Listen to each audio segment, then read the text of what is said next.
গল্প শ্যামকন্যার প্রেমে। লেখনীতে তাজনিন তায়সিবা। ষষ্ঠ পর্ব। প্রথম সিজন। ব্যানার্জি বাড়ির ড্রয়িং রুমে যেন চাপা উত্তেজনার আবহাওয়া। সাদা রঙের পর্দাগুলো নিঃশব্দে দুলছে বাতাসের মৃদু ছোঁয়ায়। আব্রাহামকে কেন্দ্র করে রচনা হয়েছে হাস্যরসের অদ্ভুত দৃশ্য। আব্রাহামকে সোফায় বসিয়ে তার মাথায় ব্যস্ত হাতে বরফ লাগাচ্ছে শিখা। তার চোখে মুখে অস্থিরতার আভাস স্পষ্ট। অথচ তার ঠোঁটের কোণে জমে থাকা মুচকি হাসি সেই অস্থিরতা ম্লান করার জন্য উঠে পড়ে লেগেছে।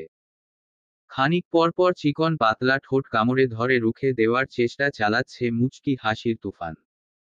আব্রাহাম চোখ উল্টে তাকাচ্ছে শিখার ঠোঁটের দিকে, প্রচণ্ড রাগে দাঁতে দাঁত চেপে বলল, থাপ্পড় দিয়ে ঠোঁট ফাটিয়ে দিব ফাজিল মেয়ে, অন্যায় করে হাসতে লজ্জা করে না। শিখা থতমত খেল, না কুচকুচে বলল, পুলিশ হয়ে মাঝরাতে একটা ভদ্রলোকের বাড়িতে ঢিল ছুঁড়তে আপনার লজ্জা করে না?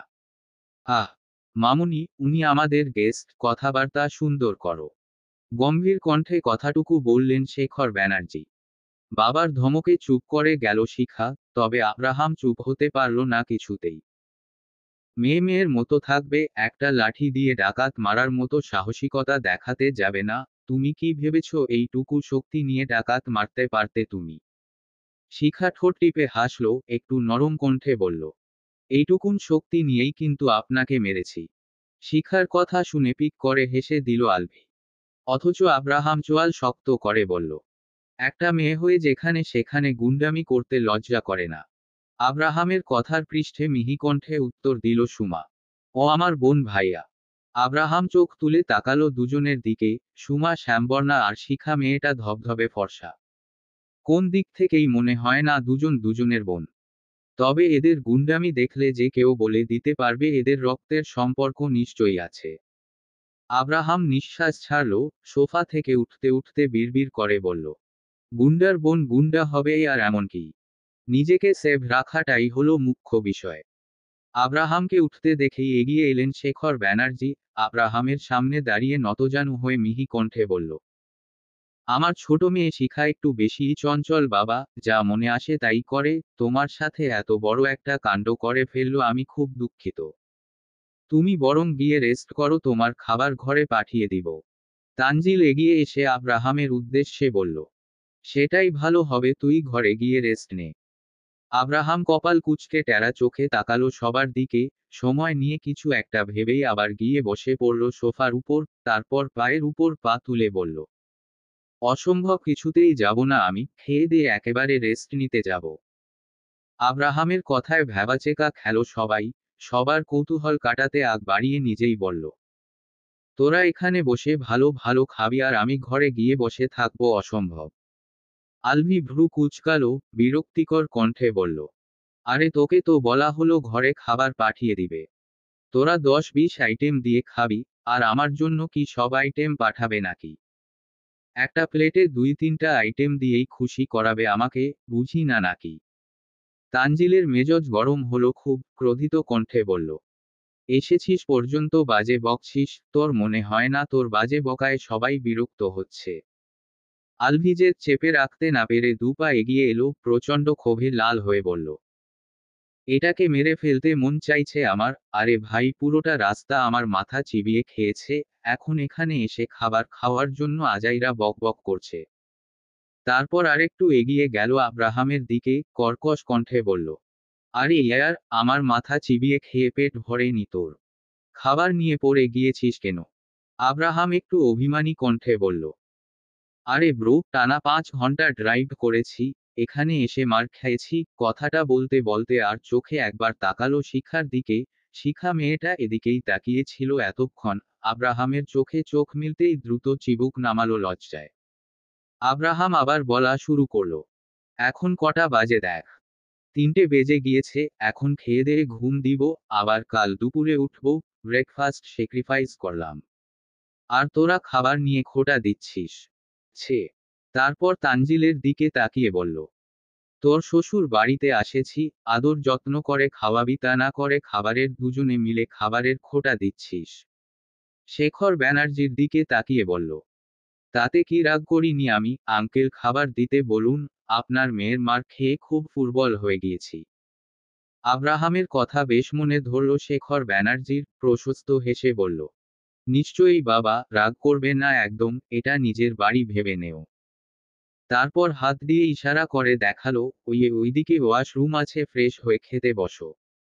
সবার দিকে তাকিয়ে বলল, যাও বাবা, তোমরাও যাও, ফ্রেশ হয়ে নেও, আমি খাবার দিতে বলছি। কথাটুকু শেষ হতেই পূজা ব্যানার্জির উদ্দেশ্যে হাত ছুড়লেন শেখর ব্যানার্জি। কই গো, কোথায় তুমি? আমার মেয়ে জামাই খেতে বসবে, খাবার রেডি করো দ্রুত। শেখর ব্যানার্জির হাঁক শুনেই বিরক্তিতে মুখ বাঁকালো পূজা ব্যানার্জি। সতীনের মেয়ের জন্য এত আদিক্ষেতা কিছুতেই সহ্য হচ্ছে না তার। তার উপর সুমার সোনায় বাঁধানো কপাল দেখে তো ভেতরটা জ্বলে পুড়ে যাচ্ছে। এমন কালো মেয়ে কিনা সোজা দেশের নামকরা সায়েন্টিস্টকে পটিয়ে ফেলেছে, ভাবা যায়। নিশ্চয়ই জাদুটোনা করেই এমন সুন্দর নামি কামি ডক্টরকে বাগে এনেছে এই মেয়ে, নয়তো কি পৃথিবীতে হাজার হাজার সুন্দরী মেয়ে থাকতে এই কালো মেয়েকে বিয়ে করে। মনে মনে কথাগুলো ভাবল পূজা ব্যানার্জি। কি গো, কখন থেকে বলছি খাবার রেডি করতে, কথা কি কানে যাচ্ছে না নাকি? শেখর ব্যানার্জির কথায় ধ্যান ভাঙল পূজার। মনে মনে যতই বিরক্ত হোক বা অসহ্য লাগুক, স্বামীকে ভীষণ মান্য করেন তিনি। তাই মনের রাগ মনে চেপে রেখেই তিক্ত কণ্ঠে বলল, যাচ্ছি। আধ ঘন্টা সময় নিয়ে সবাই ফ্রেশ হয়ে খাবার টেবিলে হাজির হলো। ঘড়ির কাঁটা 4টে ছুঁয়েছে। একটু পর হয়তো ফজরের আজান পড়বে। চিকনা পাতলা হওয়ায় খুব বেশি বড় হয়নি সুমার পেট, তবে তুলনামূলক আগের চেয়ে সামান্য ভার হয়েছে নিচের দিকে। চলাফেরায় তেমন একটা অসুবিধা ফেস করতে হয় না কখনো, স্বাভাবিকভাবেই চলাফেরা করতে পারে। আর এক্সট্রা কেয়ারের জন্য তো তানজিল রয়েছেই। সাহায্য না লাগলেও আগ বাড়িয়ে এটা ওটা করে দিবে, সুমাকে মাটিতে পা রাখার ফুসরত অব্দি দেয় না। এই যে খাবার টেবিলে বসতে যাওয়ার সময়টাতে একই কাজ করল তানজিল। সুমা এগিয়ে আসা মাত্রই চেয়ারটা টেনে সুমাকে বসিয়ে দিল নিজ দায়িত্বে। যেন চেয়ারটাতে বসতে গেলেও ব্যথা পাবে সুমা। খাবার প্রায় মাঝামাঝি অবস্থা, এমন সময় একজন বৃদ্ধা বেরিয়ে এলো নিচতলার একটা ঘর থেকে। কইল, কইল আমার নাতিন। বৃদ্ধার কাপা কাপা কণ্ঠ শুনতে পেয়ে খাওয়া থেমে গেল সুমার। পেছনে ঘুরে তাকাতেই দেখতে পেল 70 বা 80 বছর বয়সী একজন বৃদ্ধা লাঠিতে ভর দিয়ে কুঁজো হয়ে এদিকেই এগিয়ে আসছে। সুমার কাছে পৌঁছাতে গিয়েও শ্বাসকষ্টের রোগীর মতোই হাঁফালেন তিনি। সুমা জিজ্ঞাসা দৃষ্টিতে তাকালো শেখর ব্যানার্জির দিকে। শেখর বুঝলেন সুমার তাকানোর কারণ, ঠোঁট প্রশস্ত করে হেসে দিয়ে বললেন, উনি আমার মা সরস্বতী ব্যানার্জি, তোমার দিদু হবে। সুমা ধাতস্থ হয়ে তাকালো সরস্বতীর দিকে, তারপর অভিমানী কণ্ঠে বলল, আমার এত বড় একটা পরিবার আছে অথচ আমি অনাথের মতো বড় হয়েছি। আপনি আমাকে আপনজনদের ভালোবাসা থেকে বঞ্চিত করলেন বাবা। সুমার কথায় অপরাধ বোধে মাথা নিচু করে নিলেন শেখর ব্যানার্জি। সরস্বতীর পৌর মুখে ধরা দিল অমাবস্যা। নিজের কাপা হাত ছোঁয়ালেন সুমার গালে, কাপা কাপা কণ্ঠে কেঁদে উঠে বললেন, আমার পোলার কোন দোষ নাই রে বইন, সব দোষ আমার। তোর মা তো মুসলমান ছিল, আমি হিন্দু হইয়া নিজের পোলার বউ হিসাবে একটা মুসলমান মাইয়ারে কিছুতেই মাইন্না নিতে পারি নাই। তাই ষড়যন্ত্র কইরা তোর সতী সাবিত্রী মায়ের নামে কুৎসা রটাইয়া দিলাম। কইলাম তার গর্ভের সন্তান আমার পোলার না অন্য কারো। তোর বাপে তারে ভুল বুইঝা বাড়ি থেকে বাইর কইরা দিল, নিজের সন্তান বইলা অস্বীকার করল তোরে। আর আমিও সুযোগ বুইঝা আমাগো জাতের মাইয়া নিয়ে আসলাম তোর বাপের বউ কইরা। কিছুদিন না যাইতেই আমার সোহাগ মইরা গেল, আমি বিধবা হইয়া গেলাম। তোর দাদারে হারাইয়া আমি নিজের ভুল বুঝতাম পারছি। স্বামী ছাড়া একটা মাইয়া যে কতটা অসহায় হইয়া যায় হাড়ে হাড়ে টের পাইছি আমি। নিজের ভুল বুঝতে পাইরা তোর বাপেরে সব সত্যি কইয়া দিলাম আমি, কিন্তু ততদিনে দেরি হইয়া গেছিল। তোর মার ছিল আত্মসম্মান, অনেক জেদ। তোর বাবা তোর মারে আনতে গেছে আর আসে নাই, তোর বাপেরে খালি হাতে ফিরিয়া দিছে। কিন্তু তোর বাপ তো তার সন্তানের পিছুটান ছাড়তে পারে নাই, তাই তখন থিকা প্রতি মাসে একবার কইরা ঢাকায় যাইতো তোরে দেখার লাইগা। এই বুড়া দাদির লাইগা তোর জীবন দা শেষ হইয়া গেল রে বইন। আমারে মাপ কইরা দে, তুই মাপ করলে মইরাও শান্তি পামু। শেষের কথাটুকু বলতে গিয়ে গড়গড়িয়ে চোখের পানি ছেড়ে দিলেন সরস্বতী। সুমা কিছুক্ষণ চুপ করে রইল, তার মায়ের সাথে ঘটে যাওয়া ঘটনাগুলো যেন উপলব্ধি করল সে। একজন নারী হয়ে নিজের সন্তানের জন্য কত কি না করেছেন এই মা, অথচ কেউ একজন এলো আর তার মায়ের জীবনটা কেড়ে নিল। সে কিছু করতে পারল না, শাস্তি দিতে পারল না খুনিকে। মুখোশের আড়ালে লোকানো মুখটা কি কোন দিন দেখা হবে না তার? নাকি খুনি একের পর এক খুন করে যাবে, সে কিছুই করতে পারবে না? কথাগুলো ভাবতে ভাবতে ধ্যান ছুটল সুমার। বৃদ্ধাকে আশ্বস্ত করার জন্য বলল, কারো উপর আমার রাগ নেই দিদু। আমার মায়ের ভাগ্যে যা ছিল তাই হয়েছে। আর আমার ভাগ্যে আল্লাহ যতটুকু রিজিক লিখে দিয়েছে আমি ঠিক ততটুকুই পেয়েছি। এসব নিয়ে আমার কারো উপর কোন রাগ নেই। তুমি অযথা এসব নিয়ে চিন্তা করো না। সুমার কথা শুনে মুখের খাবার গিলে নিল আব্রাহাম। মুখটা আলভির কানের কাছে নিয়ে ফিসফিস করে বলল, বুড়ি জোয়ান থাকতে কি পরিমাণ ডেঞ্জারাস ছিল বুঝতে পেরেছিস? ডেঞ্জারেস দাদির দুই ডেঞ্জারেস নাতি, এতদিনে হিসেব মিলাতে পারলাম, শুধু তোর বউয়েরটা ছাড়া। আচ্ছা, তোর বউয়ের কি এমন একটা দা? আলভি গিজগিজ করে টেবিলের নিচে নিজের পা দিয়ে পিষে ধরল আব্রাহামের পা। তাতে দাঁত চেপে চিবিয়ে চিবিয়ে বলল, আর একটা বেশি কথা বললে এখানেই মেরে রেখে দিব। ফজরের আজান পড়ে গিয়েছে। সুমা নামাজ আদায় করে ঘুমানোর প্রস্তুতি নিচ্ছিল। তানজিল বিছানায় হেলান দিয়ে ফোন স্ক্রুল করছে মনোযোগ দিয়ে। একটু রেস্ট নিয়েই বের হয়ে যাবে সেই, ঢাকায় বেক করবে আজকে দিনের মধ্যেই। সুমা এগিয়ে এসে হাতের ফোনটা টেনে নিল খপ করে। তানজিল বিরক্ত হয়ে বলল, ফোন নিলি কেন? সারা রাত জার্নি করলেন, একটু বিশ্রাম নেওয়া প্রয়োজন আপনার। ঘুমিয়ে নিন একটু। ঘুম আসছে না? ফোনটা দে। না দিব না। আমি বলেছি আপনি ঘুমাবেন মানে আপনি ঘুমাবেন। একটু পর ঢাকায় বেক করব আমি, 1 সপ্তাহ পর এসে তোকে নিয়ে যাব। মোটেই না। আপনার যেতে হয় চলে যান। আমি যাব কেন? যার অসুস্থতার অজুহাতে এসেছিস, সে তো দিব্যি হাঁটছে। মনে তো হচ্ছে না আগামী কয়েক বছরেও মরবে। সুমার রাগ হলো খানিকটা। আপনি কেমন মানুষ? আমার বাবার মৃত্যু কামনা করছেন? তানজিল এগিয়ে আসলো সুমার কাছে। সুমাকে একটু টেনে এনে বসালো নিজের পায়ের উপর। তারপর থুতনি ঠেকালো সুমার কাঁধে। সুমা গালে মৃদু নাক ঘষতে ঘষতে বলল, মিস করব খুব। কি? অস্ফুটে জিজ্ঞেস করল সুমা। তানজিল ঠোঁট ছোঁয়ালো সুমার উন্মুক্ত ঘাড়ে। ফিসফিস করে বলল, তোর স্মেল। মিস করার মতো কি আছে এতে? ক্লোরোফর্ম। মানে? তানজিল সুমাকে শুইয়ে দিল বিছানায়। তারপর সুমার বুকের উন্মুক্ত অংশে চুমু একে বলল, তোর স্মেলে ক্লোরোফর্ম আছে? আমাকে সজ্ঞানে থাকতে দেয় না। কই কখনো অজ্ঞানও তো হতে দেখলাম না। দেখবি কি করে সুখের সাগরে ডুবে থাকলে? আমাকে অজ্ঞান বানিয়ে তোরই তো প্রফিট। আমার আবার কিসের প্রফিট? তানজিল ধীরে ধীরে সরিয়ে ফেলল সুমার পেটের উপরের কাপড়। সুমা অদ্ভুত শিহরণ চোখ বন্ধ করে নিল। তানজিল একটু একটু করে এগিয়ে এলো সুমার উন্মুক্ত পেটের কাছে। ফুলো পেটে হাত বুলালো কয়েকবার। তানজিলের শীতল স্পর্শ পেতেই সুমা দুহাতে চেপে ধরল বালিশ। তানজিল আরেকটু ঝুঁকল এবার। তামাটে অধর ছুঁয়ে দিল সুমার নাভিপথে। সুমা সহ্য করতে না পেরে দুহাত এগিয়ে আনলো, খামচে ধরল তানজিলের সিল্কি চুল। তানজিল ঠোঁটের স্পর্শে মসৃণ পেটের উপর মৃদু সুরসুরি দিতে দিতে বলল, রোজ আমাকে অজ্ঞান করে রোজকে পেয়ে গেলে তুমি। এটা কি প্রফিট নয়? সুমা ঘন ঘন নিঃশ্বাস নিল। এক হাতে আরেকটু শক্ত করে চেপে ধরল তানজিলের চুল। আরেক হাত ছাড়িয়ে নিয়ে নখ বসিয়ে দিল তানজিলের লোমশ হাতে। বিড়বিড় করে বলল, ফু, এটা আমার জীবনের সবচেয়ে বড় profit. Thank you doctor, thank you আমার ব্যক্তিগত সুন্দর মানুষ। সুমার মুখ থেকে উচ্চারিত শেষ শব্দটুকু শ্রুতিমধুর লাগলো তানজিলের কাছে। তানজিল ধীরে ধীরে ঝুঁকে এলো সুমার মুখের কাছে। সুমার নাকের সাথে নাক মিলিয়ে ঠোঁটের খুব নিকটে এসে গাঢ় মাদকীয় কণ্ঠে ফিসফিস করল, কি বললে? শুনতে পাইনি, আবার বলো। সুমা নিজের ঠোঁট মিলালো তানজিলের ঠোঁটের সাথে। মৃদু স্পর্শ স্থাপন করে বলল, আমার ব্যক্তিগত সুন্দর মানুষ। সুমার উচ্চারিত প্রতিটি শব্দের তালে তালে তার পাতলা ঠোঁটের ঘর্ষণ লাগলো তানজিলের ঠোঁটের সাথে। তানজিল নিজের ঠোঁট কামড়ে ধরল। নেশালো কণ্ঠে বলল, এত আস্কারা কেন দিচ্ছ সুইটহার্ট? আমি বেসামাল হয়ে গেলে কিন্তু সামলাতে পারবে না।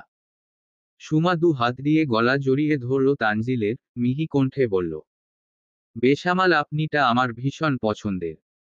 তানজিল দূরত্ব গোছাতে চাইল আরেকটু, ধীরে ধীরে আঁকড়ে ধরতে চাইল সুমার ঠোঁট জোড়া, ঠিক তক্ষুনি দরজায় কড়া নাড়ল শিখা।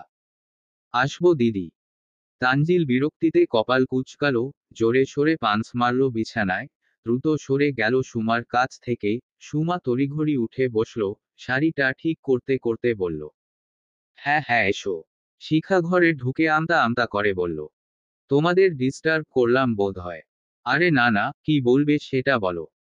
শিখা আর চোখে একবার তানজিলের দিকে তাকালো, তানজিলের চেহারায় বিরক্তির ছাপ লক্ষ্য করেই রিনরিনিয়ে বলল, জিজু বোধহয় বিরক্ত হয়েছে। আসলে আমি আসতে চাইনি, বাবা জোর করে পাঠালো। বাবা? বাবা কেন পাঠালো? কোন ইমার্জেন্সি কিছু নাকি? কৌতূহল কণ্ঠে জিজ্ঞেস করল।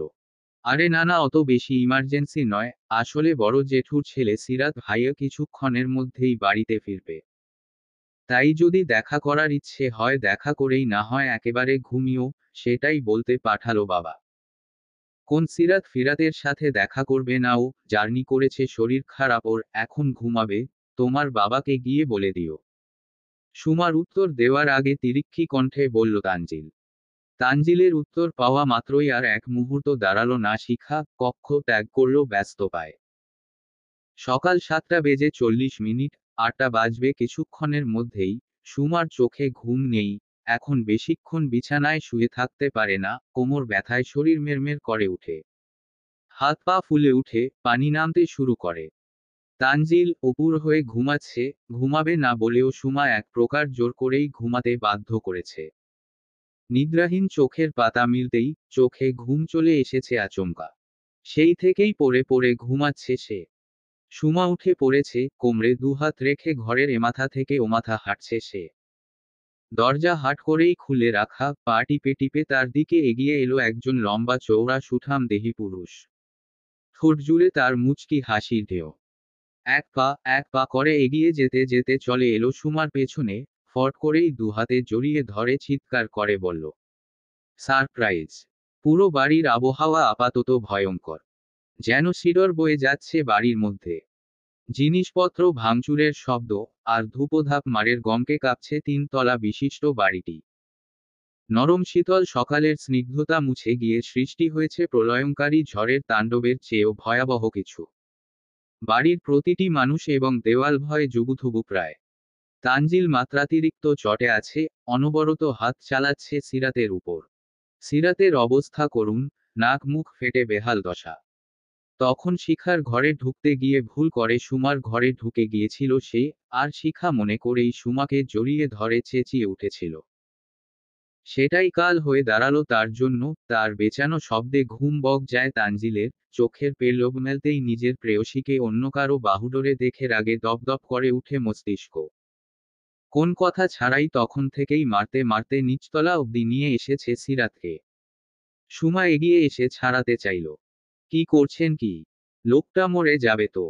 তানজিল অগ্রাহ্য করল সুমার বাধা, এলোপাতাড়ি লাথি দিতে দিতে ক্রোধিত কণ্ঠে চেঁচিয়ে উঠল, হারামির বাচ্চার সাহস কি করে হয় আমার শ্যামাকে স্পর্শ করার? শুয়োরের বাচ্চাটাকে মেরাই ফেলবো আমি। আব্রাহাম ছুটে এসে পেছনে থেকে জড়িয়ে ধরল তানজিলকে, শান্ত করার জন্য বলল, থামো ভাই, মিস আন্ডারস্ট্যান্ডিং হতে পারে। কোন ভুল নেই? শ্যামা আমার মানে আমার, তাকে ছোঁয়ার অধিকারও আমার, কেউ যদি ভুল করেও স্পর্শ করে তার জান বের করে নিব আমি, সেকেন্ড ভুল করার চান্স দিব না। শেখর ব্যানার্জি এগিয়ে এলেন এবার, তানজিলের হাত ধরে অনুনয়ের কণ্ঠে বললেন, বাবা, সিরাত খুব ভালো ছেলে, আমার সন্তানের মতো, ও জেনে শুনে এ ধরনের কাজ করতে পারে না, মারামারি বন্ধ করো বাবা। তানজিল ঝাড়া মেরে ফেলে দিল শেখরের হাত, রাগান্বিত কণ্ঠে বলল, আমার শ্যামাকে স্পর্শ করেছে ওই কুত্তার বাচ্চা, ওর বুকের সাথে আমার শ্যামার মাথা লেগেছে, ওই বুকটা আমি ছিন্ন ভিন্ন না করা অবধি শান্তি পাব না। তানজিলের ধাক্কায় শেখর তাল সামলাতে না পেরে একটু টলে যেতেই ছুটে এসে দুহাতে আগলে ধরল সুমা। তানজিলের এমন ব্যবহার সহ্য করতে পারল না আর, প্রচণ্ড ক্ষোভে চেঁচিয়ে উঠল নিজেও, কি করছেনটা কি আপনি? জানোয়ার হয়ে গেছেন? এভাবে মারছেন কেন উনাকে? আমাকে ছুঁয়েছে বলে কি হয়েছে? তার জন্য মেরে ফেলবেন লোকটাকে? সাইকো হয়ে গেছেন আপনি। তানজিল ঘুরে তাকালো সুমার দিকে, চোখে মুখে ক্রোধের দাবানল। শক্ত চোয়ালের আগে দপদপ করছে শিরাগুলো, চিকন রগ ফুলে ফেপে নীল হয়ে গিয়েছে। প্রচণ্ড আক্রোশে চেপে ধরল সুমার দুবাহু, ঝাঁকাতে ঝাঁকাতে বলল, of course Shyama, of course I am psycho. তোমাকে যেদিন ভালোবেসেছি সেদিন থেকেই লোপ পেয়েছে আমার স্বাভাবিক চিন্তাধারা। কথাটুকু বলেই ছেড়ে দিল সুমাকে। তারপর প্রচণ্ড ক্ষোভে চেপে ধরল সুমার দুই গাল। সুমা ব্যথায় চোখ খিচে নিল, সেদিকে তাকিয়ে দাঁতে দাঁত চেপে আবারও চেঁচিয়ে উঠল তানজিল, হ্যাঁ আমি সাইকো। এক শ্যামকন্যার প্রেমে সাইকো হয়ে ইতিহাস রটাতে চাই আমি। সম্রাট শাহজাহানের মতো তাজমহল তৈরি করে নয়, আমি আমার মস্তিষ্কে গেঁথে রাখতে চাই তোমার নাম। যেন আমার মৃত্যুর সাথে পৃথিবী থেকে মুছে যায় তোমার অস্তিত্ব। কারণ আমি চাই না আমার শ্যামা আমি ছাড়া অন্য কারো মস্তিষ্কে রাজ করুক, না তো কারো স্মৃতিতে থাকুক। তানজিলের উগরে দেওয়া বুলি শুনে স্তব্ধ হয়ে দাঁড়িয়ে রইল সুমা, চোখ দুটোতে টলটলে পানি, তার পল্লবের মিলন তিথিতে গড়িয়ে পড়ার ভাব। কেমন যেন বাকরুদ্ধ হয়ে গিয়েছে সে। তানজিলের ভয়ঙ্করতম ভালোবাসার সাক্ষী হয়ে বুলি হারিয়েছে আচমকাই। এ কেমন ভালোবাসা! পৃথিবীতে কেউ বুঝি কাউকে এত বেশি ভালোবাসতে পারে? সম্রাট শাহজাহান তার ভালোবাসার স্থাপত্য হিসেবে তার স্ত্রীর স্মৃতিচারণে তাজমহল তৈরি করেছেন। এক অনন্য ভালোবাসার নিদর্শন রেখেছেন পৃথিবীর বুকে। অথচ এই পুরুষ কোন ধাতুতে গড়া? সুমা বুঝতে চেয়েও ব্যর্থ হয়। এই পুরুষকে বুঝতে পারার হিসেবে বরাবরই ব্যর্থ সে। এই পুরুষ তো সত্যিই সাইকো। তবে কি আর ভালোবাসার নিদর্শন তৈরি করার বদলে ভালোবাসার অস্তিত্ব মুছে দেওয়ার কথা বলতে পারত? সুমা বুঝে না, কখনো কখনো মনে হয় এই পুরুষ বড্ড বেশি হিংসুটে। তাই তো তার ভালোবাসা নিয়ে অন্য কেউ ভাবলেও হিংসে হয় তার। সুমো দুহাত রাখল তানজিলের গালে, টলমলে চোখের পানি কপল বেয়ে গড়িয়ে পড়েছে ততক্ষণে। তানজিলের অস্থির চোখের দৃষ্টি বশ্যতা মানল কিছুটা, অস্থিরতার লাগাম টেনে স্থিরতা আনল সুমার দৃষ্টি বরাবর। সুমা কণ্ঠনালীর মিলন ঘটালো এবার। আপনি বড্ড হিংসুটে ডক্টর। তানজিল হুট করেই শক্ত হাতে জড়িয়ে ধরল সুমাকে, নিজের বাহুবন্ধনে বেঁধে বলল, তুমি আমার মানে আমার, তুমি শুধু আমার ভান্নাতেই থাকবে। একটা পিঁপড়ে থেকে শুরু করে সমস্ত প্রাণীকুলের উপর কারফিউ জারি করলাম আমি। আমার শ্যামকালো বধূকে নিয়ে ভাবার অধিকার কারণেই। সুমা আলতো হাত বুলালো তানজিলের পিঠের উপর, মিহি কণ্ঠে বলল, হয়েছে, থামুন এবার। বারবার ভালোবাসার কথা বলে লজ্জা দিচ্ছেন আমায়। ঘরে চলুন। সুমার ভালোবাসার পরশে শান্ত হলো তানজিলের ছটপটানি। এক নিমিষেই উধাও হয়ে গেল সমস্ত রাগ। বাড়াবাড়ি করার ইচ্ছে করল না আর। তানজিল চুপচাপ শান্তভাবে সুমার মাথা তুলে নিল নিজের বুকের উপর থেকে। অথচ সবার চোখেই চাপা আতঙ্ক। শান্ত তানজিলের হাবভাব মোটেও ভালো লাগছে না তাদের কাছে। মনে হচ্ছে এই বুঝি আবারও এসে ঝাঁপিয়ে পড়বে সিরাতের উপর। শেখর ব্যানার্জি সিরাতকে তুলে নিয়ে চেয়ারে বসিয়েছে। অতিরিক্ত মার খাওয়ার ফলে নাক মুখের থেতলে যাওয়া জায়গাটা নীল হয়ে গিয়েছে, কিছু অংশ ফুলে উঠেছে। যন্ত্রণায় হাড়গুলো মের করে উঠছে। টানা 5 ঘন্টা জার্নি করে এসে সকাল সকাল ব্রেকফাস্টের বদলে মার খাওয়াটা মোটেও হজম হলো না সিরাতের। ভেতর ভেতর ক্রোধে জ্বলে পুড়ে উঠল। তানজিল শান্ত অভিব্যক্তিতে এগিয়ে এলো সিরাতের কাছে। তানজিলের এগিয়ে আসা দেখেই শেখর ব্যানার্জি তাড়াহুড়ো করে বলল, বাবা। হাত উঁচিয়ে শেখরকে থামিয়ে দিল তানজিল। তারপর শান্তভাবে দুহাত বাড়িয়ে সিরাতের শার্টের কলার ঠিক করে দিতে দিতে বলল, ওকে আমার থেকে বেঁচে থাকতে বলে দিবেন মিস্টার ব্যানার্জি। সকালের দৃশ্য যতবার মনে পড়বে ততবার ওকে মারতে মন চাইবে আমার। So be careful. কথাটুকু বলেই সিরাতের গালে মৃদু থাপ্পড় দিল তানজিল। সিরাত চুপচাপ সহ্য করল সবটা, অথচ তার চোখে জ্বলজ্বল করছিল হিংস্রতা। তানজিলের উপর ভয়ঙ্কর ক্রোধ, যেন অগ্নিশিখার দাবানল। বৃদ্ধাঙ্গুলের সাহায্যে ঠোঁটের কোণে জমাট বাঁধা রক্ত মুছে নিয়ে তানজিলের দিকে এক ধ্যানে তাকিয়ে থেকে দাঁতে দাঁত পিষল সিরাত, মনে মনে বিড়বিড় করে আওড়াল, আমার রক্তের দাম করায় গন্ডায় উসুল করে নিব আমি। তানজিল দাঁড়ালো না বেশিক্ষণ, সুমার দিকে এগিয়ে গিয়ে হুট করেই কোলে তুলে নিল সুমাকে। তানজিলের আকস্মাৎ কাণ্ডে হকচকালো সুমা, এদিক সেদিকে তাকিয়ে রিনরিনিয়ে বলল, কি করছেন কি? দেখছে তো সবাই। সোয়ার্ড। আমার বউকে আমি কোলে নিয়েছি, কার বাপের কি? কথাটুকু বলেই সুমাকে কোলে নিয়ে সিঁড়ি ভেঙে উপরে উঠে গেল তানজিল। তাদের দিকে তাকিয়ে মুখ ভেঙালো পূজা ব্যানার্জি, ঠোঁট বাঁকিয়ে বলল, যেই না তার চেহারা, নাম রাখছে প্যারা। আদিক্ষেতা যৎসব। তারপর ব্যস্ত হাতে সিরাতের ক্ষত স্থানে বরফ লাগাতে লাগাতে নাটকিয়ে সুরে বলল, আহারে আমার সোনার টুকরো ছেলেটাকে শেষ করে ফেলল। সিরাত সরিয়ে দিল পূজা ব্যানার্জির হাত, তিরিক্ষি কণ্ঠে বলল, আহ চাচি, সরাও তো এসব।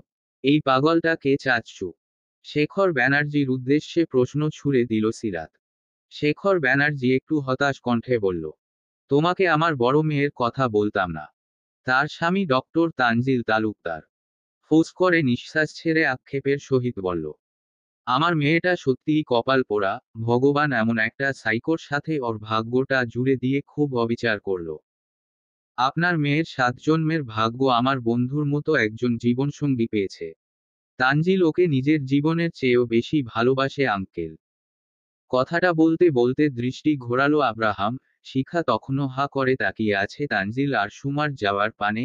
আব্রাহাম কপাল কুঁচকে চোখ ছোট ছোট করে তাকালো সেদিকে, তারপর শিখার কাছে এগিয়ে গিয়ে ফিসফিস করে বলল, কি দেখছো?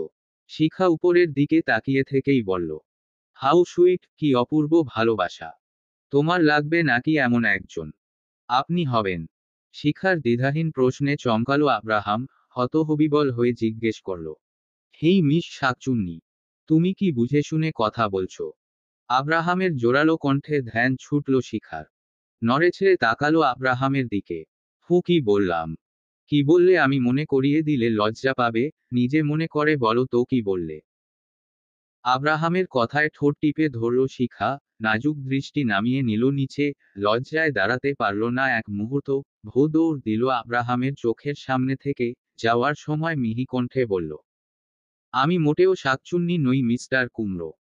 শিখার কথা শুনে ঠোঁট কামড়ে হাসল আব্রাহাম, মাথা চুলকে বলল, তার মানে তুমি বুঝে শুনেই বলেছ মিস শাকচুন্নি? কেটে গিয়েছে প্রায় 1 সপ্তাহ। পুরো ঘর তন্ন করে খুঁজেও দেখা মিলেনি সুমার। তানজিল দিশেহারা হয়ে গলা ফাটিয়ে ডেকে চলেছে সুমাকে। নতুন পরিবেশে সুমাকে একা রাখতে চায় না তানজিল, সেজন্যই ঢাকায় বেক করবে করবে করেও যাওয়া হয়ে ওঠেনি। জরুরি দরকারে বাধ্য হয়েই বের হতে হয়েছে আজ। ফিরতে ফিরতে সন্ধ্যা ঘনিয়ে এসেছে। বাড়িতে ফিরে যেই দেখল সুমা ঘরে নেই অমনি চোখে হারালো। ডাকতে ডাকতে বাড়ি মাথায় তুলে ফেলা বাকি। তানজিলের ডাকে বিরক্ত হয়ে নিজের ঘর থেকে বেরিয়ে এলো আব্রাহাম, মেজাজ দেখিয়ে বলল, ষাঁড়ের মতো চেঁচাচ্ছিস কেন? কি বুঝাতে চাইছিস? তোর বউ আছে আর আমি এখনো সিঙ্গেল। বাজে বকা বন্ধ কর। শ্যামা কোথায়? দেখেছিস ওকে? আলভির ঘরের দিকে গিয়েছে দেখলাম। তানজিল আর দাঁড়ালো না, ছুটে গেল আলভির ঘরের দিকে। মিষ্টির এখন কি কন্ডিশন ভাইয়া? দেখতেই পাচ্ছ। আলিভির ছোট্ট জবাব। সুমাই নিয়ে বিনিয়ে বলল, আপনি কি এখনো আমার উপর রেগে আছেন ভাইয়া? তোমার উপর রাগতে যাব কেন? না মানে মিষ্টির এই অবস্থার জন্য। নিজেকে দায়ী করা বন্ধ করো। আমি রেগে নেই। মিষ্টির ভাগ্যে যা ছিল তাই হয়েছে। ভাগ্য নির্ধারণ করার মালিক আল্লাহ, আমাদের সেখানে হাত নেই। চিন্তা করবেন না ভাইয়া, মিষ্টি খুব তাড়াতাড়ি সুস্থ হয়ে যাবে। এখান থেকে ফিরে বিদেশে চলে যাব ওকে নিয়ে। আই হোপ ওকে সুস্থ করেই ফিরতে পারবো। হ্যাঁ ভাইয়া, তাই করুন তাহলে। এত বড় অপারেশন হয়েছে, সাথে সাথে তো আর অন্য কোন চিকিৎসা শুরু করা যাবে না। মিনিমাম 2-3 মাস গ্যাপ হলেই ভালো হয়। নতুন পরিবেশে আসার আইডিয়াটা কাজ করেছে। মিষ্টি খুব ভালো রেসপন্স করছে, চোখের পাতা নাড়ায় একটু একটু। আলভির কথা শুনে খুশি হলো সুমা, বলল, আলহামদুলিল্লাহ। ওর হাসি দেখার এক বুক অপেক্ষা আমার। চোখের সাথে যদি দুঠোঁট একটু নড়ত আমি তৃপ্তি ভরে দেখতাম। তৃষ্ণার্ত বুকের খায়েশ মেটাতেন। সব হবে ভাইয়া, সব হবে। মিষ্টি আগের মতো করে হাঁটবে চলবে, হাসবে কথাও বলবে। আমার মনটা অন্য সংকেত দিচ্ছে সুমা। আমার কেন জানি মনে হচ্ছে এইখানেই আমাদের সমাপ্ত ঘটতে চলেছে।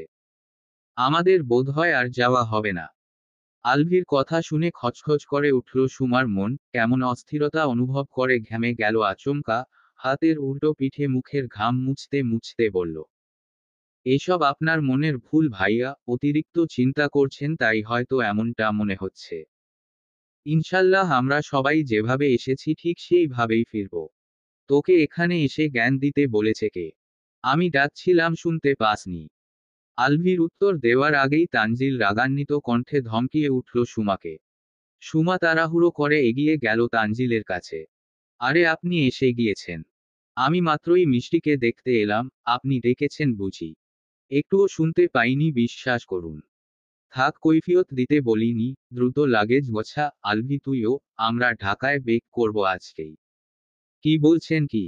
মাত্রই না এলাম, কিছুদিন থেকে তারপর না হয় যাব। অনেক দিন থেকেছিস, আর থাকতে হবে না। ইম্পর্টেন্ট কাজ পড়েছে আমার, ইমিডিয়েট ঢাকা ফিরতে হবে।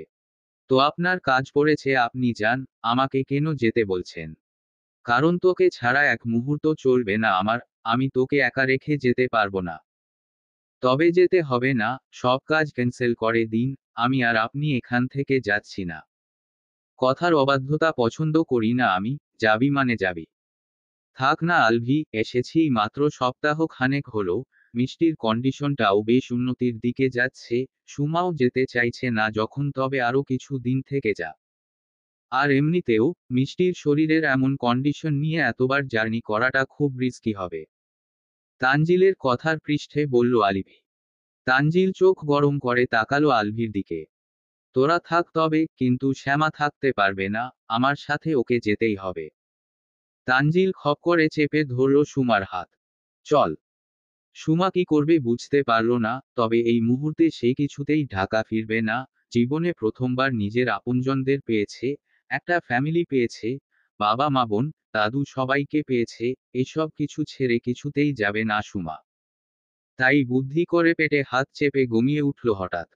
আহ আহ ডক্টর, কষ্ট হচ্ছে। ব্যাস সুমার কষ্টের কথা শুনেই তানজিল অস্থির অজ্ঞান। কোথায়? কোথায় পেইন হচ্ছে? ডোন্ট ওয়ারি শ্যামা, আমি আছি।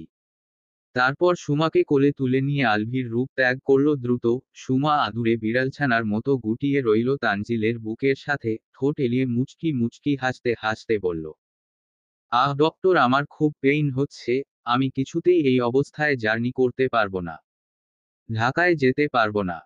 সুমার কথা শুনে কপাল কুঁচকালো তানজিল, সুমাকে বিছানায় রেখে একটু ঝুঁকে গিয়ে বলল, অ্যাক্টিং একেবারে বাজে হয়েছে। সুমা থতমত খেল, মুখটা চুপসে নিয়ে বলল, আপনি বুঝে পেরেছেন? তানজিলের সাথে অভিনয়ে জিততে পেরেছিস কখনো? বুঝেছেনই যখন অমন করে কোলে নিলেন কেন তবে? তানজিল আরেকটু ঝুঁকল এবার, সুমার কপালের সাথে কপাল মিলিয়ে বলল, তোকে ছোঁয়ার সুযোগ মিস করতে চাইনি। তানজিল নাকে নাক মেলালো এবার, ঠোঁট জোড়া এগিয়ে নিল গভীর আকর্ষণে অভিভূত হয়ে। ঠিক তক্ষুনি হুক হুক করে শোনা গেল বৃদ্ধার কাশির শব্দ। মনযোগে ব্যাঘাত ঘটাতেই তানজিল উঠে দাঁড়ালো, পেছনে ফিরে তাকাতেই দেখল সরস্বতী লাঠি ভর দিয়ে এগিয়ে আসছে এদিকেই। তানজিলের রাগ হলো খুব, তবে প্রকাশ করল না, চোয়াল শক্ত করে দাঁড়িয়ে রইল একইভাবে। সুমা মুচকি হেসে এগিয়ে গেল সরস্বতীর দিকে। দিদু, তুমি কখন এলে? এত কষ্ট করে আসতে গেলে কেন? আমাকে ডাকলেই তো পারতে। তোরে আর কই পামু, নাথ জামাই তো তোরে ছাড়তেই চায় না।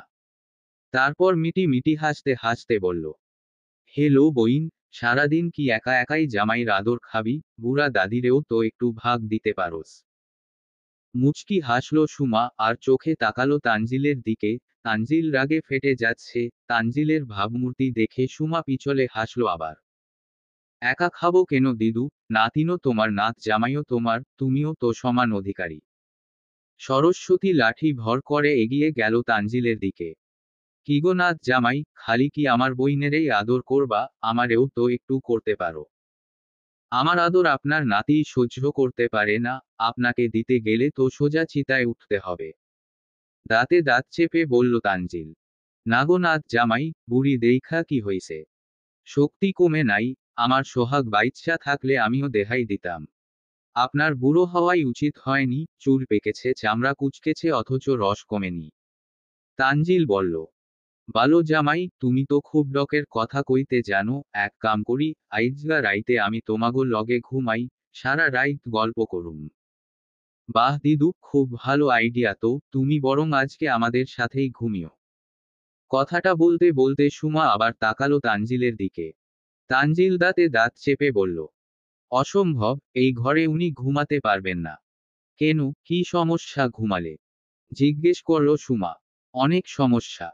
তানজিল সরস্বতীর দিকে তাকিয়ে শটান হয়ে দাঁড়ালো, কাঠ কাঠ কণ্ঠে বলল, দেখুন, আপনি আমাদের সাথে ঘুমাতে পারবেন না, আমাদের মধ্যে প্রতিদিন ওই সব হয়, আপনি কাবাব মে হাড্ডি হতে আসবেন না প্লিজ।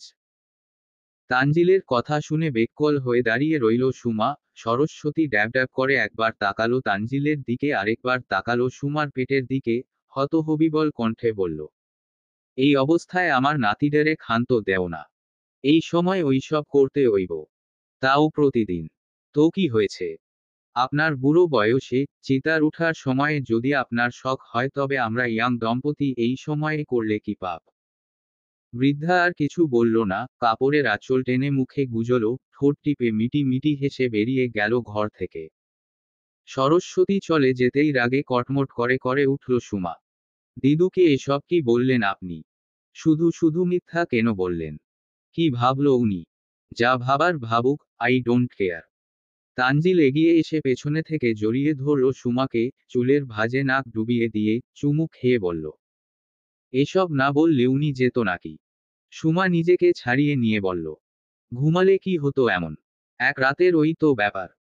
ওই বুড়িকে সহ্য হয় না আমার, ইনফেক্ট এই বাড়ির একটা মানুষকেও সহ্য করতে পারি না। মনে হয় চিড়িয়াখানায় এসে ফেঁসে গেছি। ডিসগাস্টিং। সরস্বতীর হাঁটার ধরন কচ্ছপের মতোই ধীর। ঘর থেকে বেরিয়ে যেতে যেতে তানজিলের সবগুলো কথাই স্পষ্ট শুনেছে সে। না চাইতেও কেন যেন চাপা কষ্টে চোখের পানি ছলছল করে উঠল বৃদ্ধার। কেটে গিয়েছে প্রায় 1 মাসেরও বেশি সময়। সুমার ডেলিভারির সময় ঘনিয়ে এসেছে প্রায়। না চাইতেও আপনজনদের ছেড়ে ঢাকায় ফিরতে হবে এবার। মিষ্টিরও প্রপার ট্রিটমেন্টের জন্য বিদেশে নিতে হবে। তাই সিলেটে কাটানো লম্বা সময়টা ইতি টানার সময় ঘনিয়ে এসেছে। লম্বা সময়টাতে আব্রাহাম আর শিখার মাঝেও বেশ ভাব জমেছে, তবে মনের কথা বলা হয়নি কারোই। বলা চলে, না বলা কথা অপূর্ণ রেখেই ঢাকায় ফিরতে হবে আব্রাহামের। এর মাঝে সিরাতের সাথে শত্রুতার সম্পর্কটা আরেকটু জোরালো হয়েছে তানজিলের। এক দফা মারামারিও লেগেছিল খুঁটিনাটি বিষয় নিয়ে। এক কথায় এরা একে অপরের ছায়ারও শত্রু।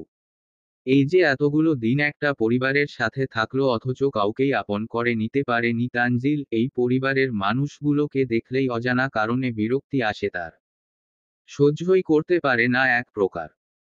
গত কয়েকদিন যাবে যাবে করেও যাওয়া হয়ে উঠছে না। আবহাওয়া ভয়াবহ বলা চলে। মুষলধারে বৃষ্টির সাথে প্রখর ঝড় তুফানের তাণ্ডবে বাড়ি থেকে রাস্তায় নামাটা দায় হয়ে পড়েছে। তার উপর সুমা আর মিষ্টি দুজনেই অসুস্থ। দিন গড়িয়ে আজ সপ্তম দিন, অথচ ঝড় তুফান থামার নাম গন্ধ নেই। সবাই বেশ চিন্তিত হয়ে পড়েছে। টিভিতে সংবাদ প্রচার হচ্ছে পুরো সিলেটের অনেকগুলো শহর বন্যার পানিতে ডুবে যাওয়ার ভয়াবহ আশঙ্কা রয়েছে। সুমা এক ধ্যানে তাকিয়ে আছে টিভির স্ক্রিনের দিকে, চোখের সামনে ভাসছে মানুষের আহাজারি আর কান্না। ধসে পড়া বাড়িঘরের ভয়াবহ চিত্র, বন্যার পানিতে ভেসে যাওয়া মানুষের শেষ সম্বল। কিছুদিনের মধ্যে হয়তো তাদের পরিণতিও এমন ভয়ঙ্কর হতে চলেছে। কথাটা ভাবতেই অন্তরাত্মা কেঁপে উঠল সুমার, বিড়বিড় করে আওড়াল, আলভি ভাইয়ার কথাই সত্যি হবে তাহলে?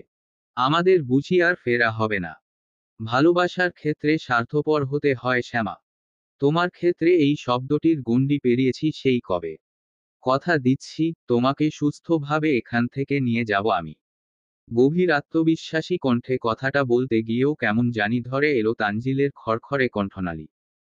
তিনতলা বিশিষ্ট বাড়িটির চারপাশে প্রায় হাঁটু অবধি পানি চলে এসেছে।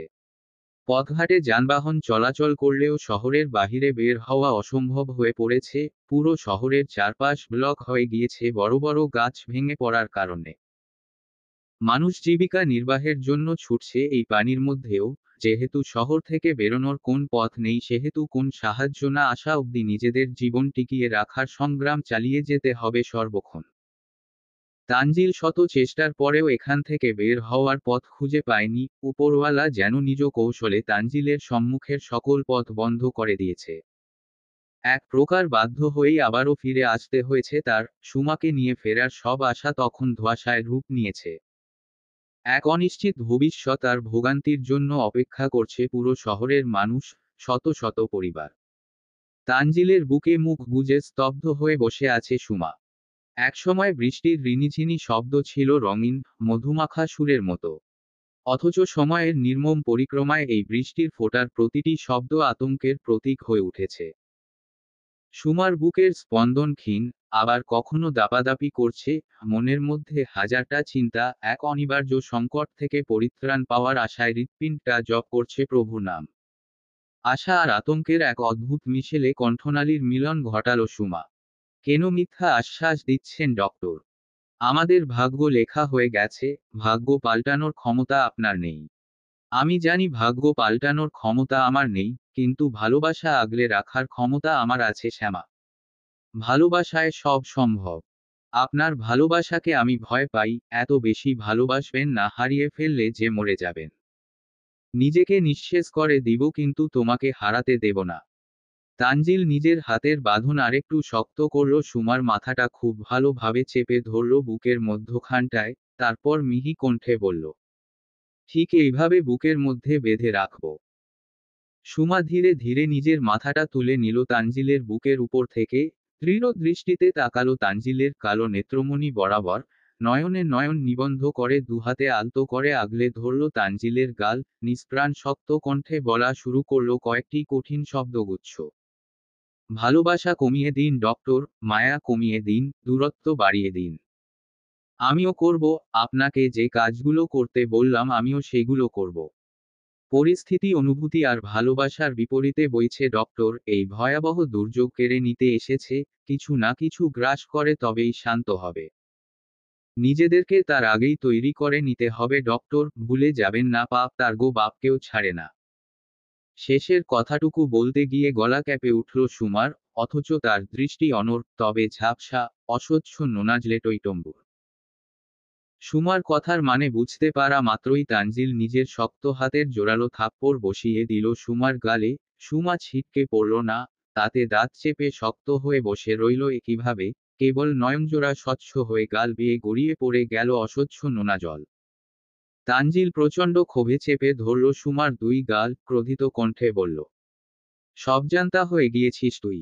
সামনে কি হবে সব জেনে গিয়েছিস। তবে এটাও জেনে রাখো, পুরো পৃথিবী ভেসে গেলেও তানজিল তোকে হারাবে না। পাপের প্রায়শ্চিত্ত হিসেবে নিজের জীবন লিখে দিব, কিন্তু পাপের বিনিময়ে তোকে হারাতে পারবো না। দরকার পড়লে আরো হাজারটা পাপ করব, কিন্তু তোকে ছাড়ব না। ভেতরের অশান্তি আর দগ্ধ অনুভূতিগুলো একে একে উগরে দিয়ে থামল তানজিল, চোখের কোণে জমা জল শার্টের হাতায় মুছে নিয়ে যুক্তিবিহীন ঝুঁকে এলো সুমার দিকে। উন্মাদ প্রেমিকের ন্যায় অনন্ত ভালোবাসা উগরে দিতে একের পর এক চুমু আকল সুমার চোখে মুখে। ভালোবাসা, অপরাধবোধ, তীব্র আকাঙ্ক্ষা এবং চিরস্থায়ী এক বন্ধনের প্রতিশ্রুতি স্বরূপ বুকের মধ্যখানটায় আবারও জড়িয়ে ধরল সুমার শরীরটা। ভাঙ্গা কণ্ঠে বলল, তুমি আমার আত্মা শ্যামকালো বধূ, তুমি বিহীনেই তানজিল প্রাণহীন শরীরের মতোই মূল্যহীন। তোমাকে হারানো মানে নিজের রুহু থেকে বিচ্ছেদ হওয়া, রুহু হারিয়ে গেলে এই তানজিলের শরীরটা পচে গলে অভিশপ্ত হবে। তুমি আমার অস্তিত্বের মর্ম, আমার জীবনের স্বরলিপি। তুমি ছাড়া নিজেকে কল্পনা করা শরীরের চামড়া ছিলে নেওয়ার চেয়েও যন্ত্রণার। এ যন্ত্রণা শুধু কি আপনার? আমারও যে ভয় হয়, যন্ত্রণায় ছিঁড়ে খুঁড়ে যায় হৃদয়, আপনাকে হারানো আমার পক্ষে অসম্ভব। ঋণঋণিয়ে উত্তর দিল সুমা। তবে হারানোর ভয় কেন করো? যুগের পর যুগ চলে গিয়েছে, শতাব্দী এসেছে বহুবার। ভালোবাসা হারেনি, ভালোবাসা জিতেছে একবার নয় শতবার। ভালোবাসায় ভয় করাটা জরুরি ডক্টর, বিপরীত মানুষের প্রতি অপারগ টান অনুভব করতে একটু ভয় পাওয়াটা দোষের কিছু নয়। দোষের নয়। কে বলেছে তোকে?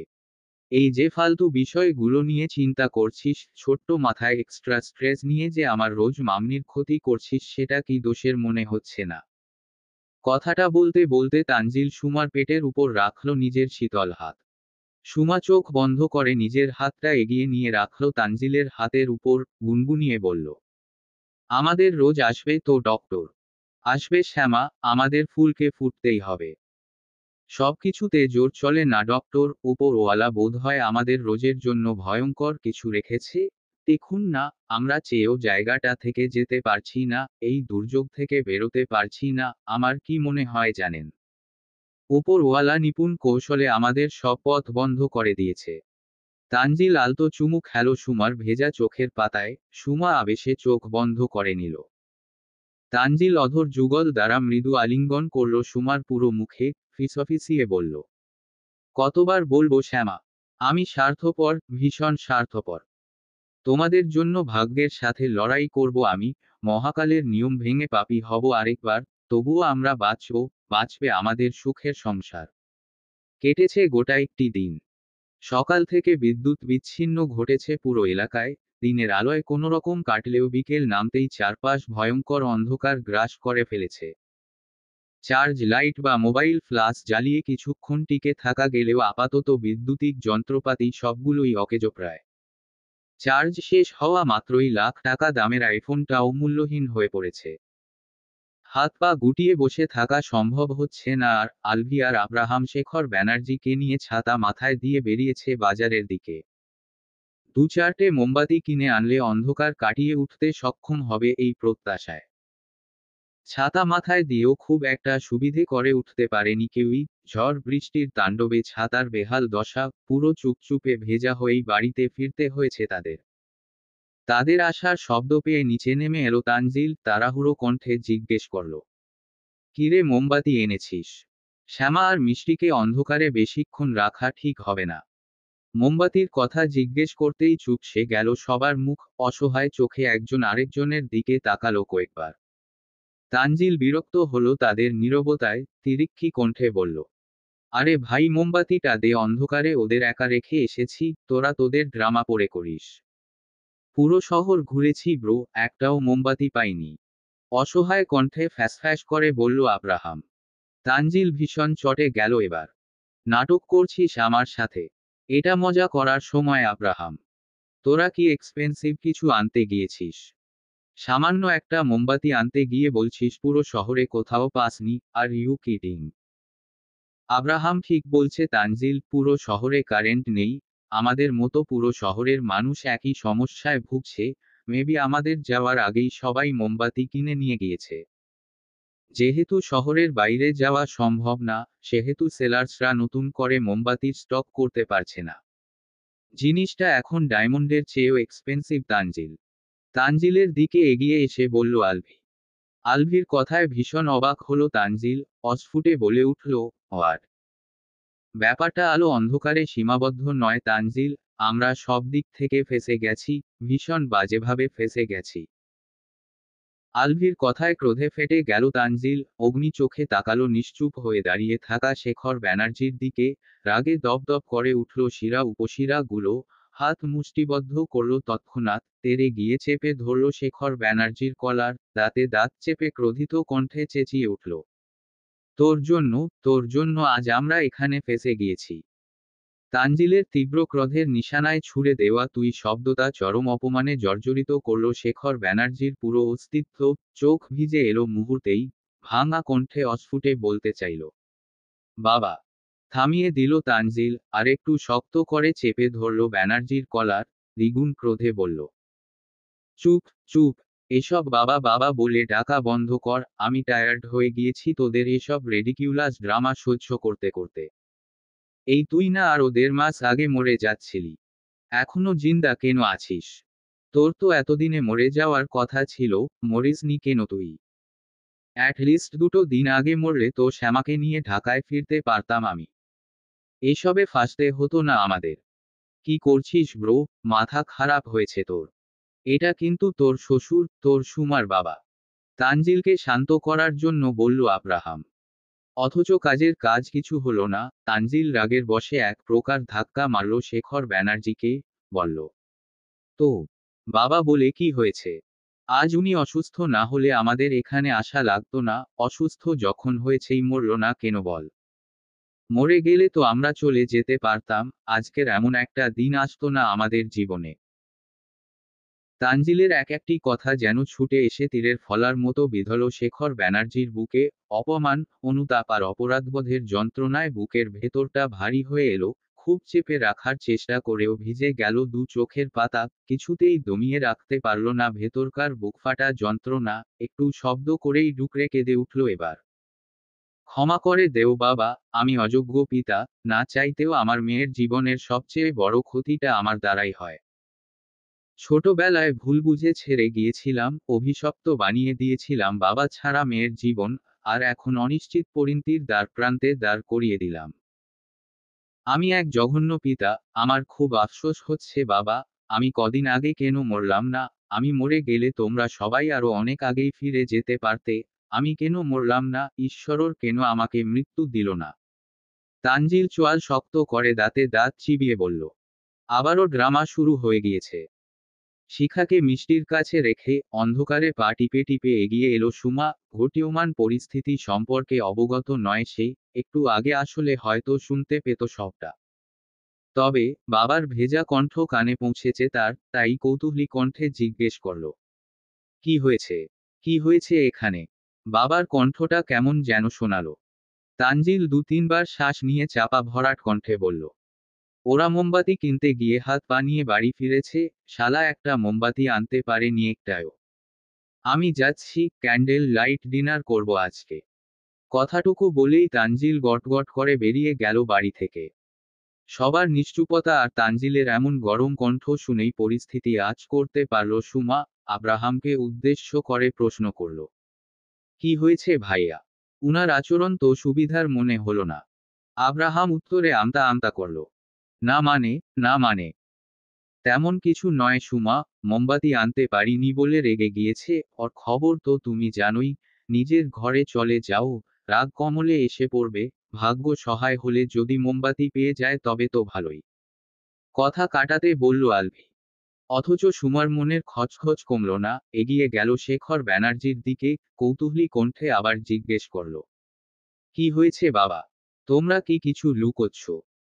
সুমার প্রশ্নে শেখর ব্যানার্জির যন্ত্রণা যেন আরেকটু বাড়ল, কষ্টে চেপে এলো কণ্ঠনালী, যেন কাটা বিঁধেছে গলায়।